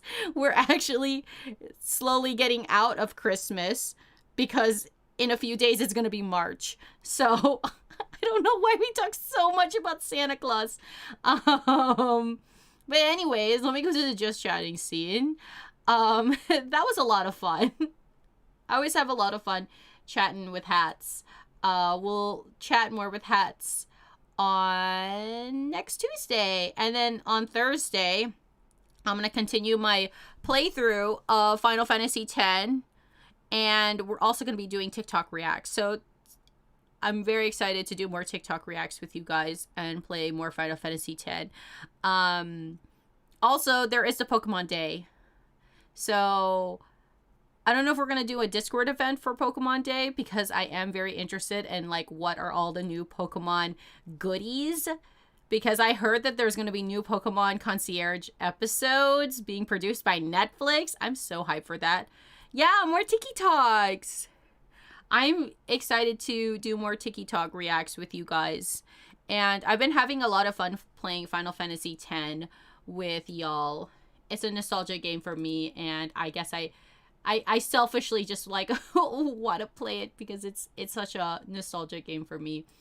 But anyways, I had a lot of fun talking about Lord of the Rings and Hobbits. I'm very excited for the game, even though it's going to be delayed. Because in my heart of hearts, I freaking love Hobbits. Like, I love the whole allure of a Hobbit life. I don't care how many times the game is going to get delayed. Like, this game was literally created and made specifically for me. So I'm going to be hyped for it, even if it's delayed. So I think it's silly when people get really like overstimulated and frustrated and angry over like silly little things like a delay. And people, I don't know, I feel like people just like take it out of proportion. Because a delay is a delay. And you know what? We should just normalize games pushing back when they need to push back, because games are a labor of love. So, yeah. Anyways, I'm rambling. Thank you guys so much for hanging out and chilling with me. I will catch you guys on Thursday's stream. But if you like the chatty chat streams, they're going to be on Tuesdays. But until then, I will catch you guys later. Bye. Bye.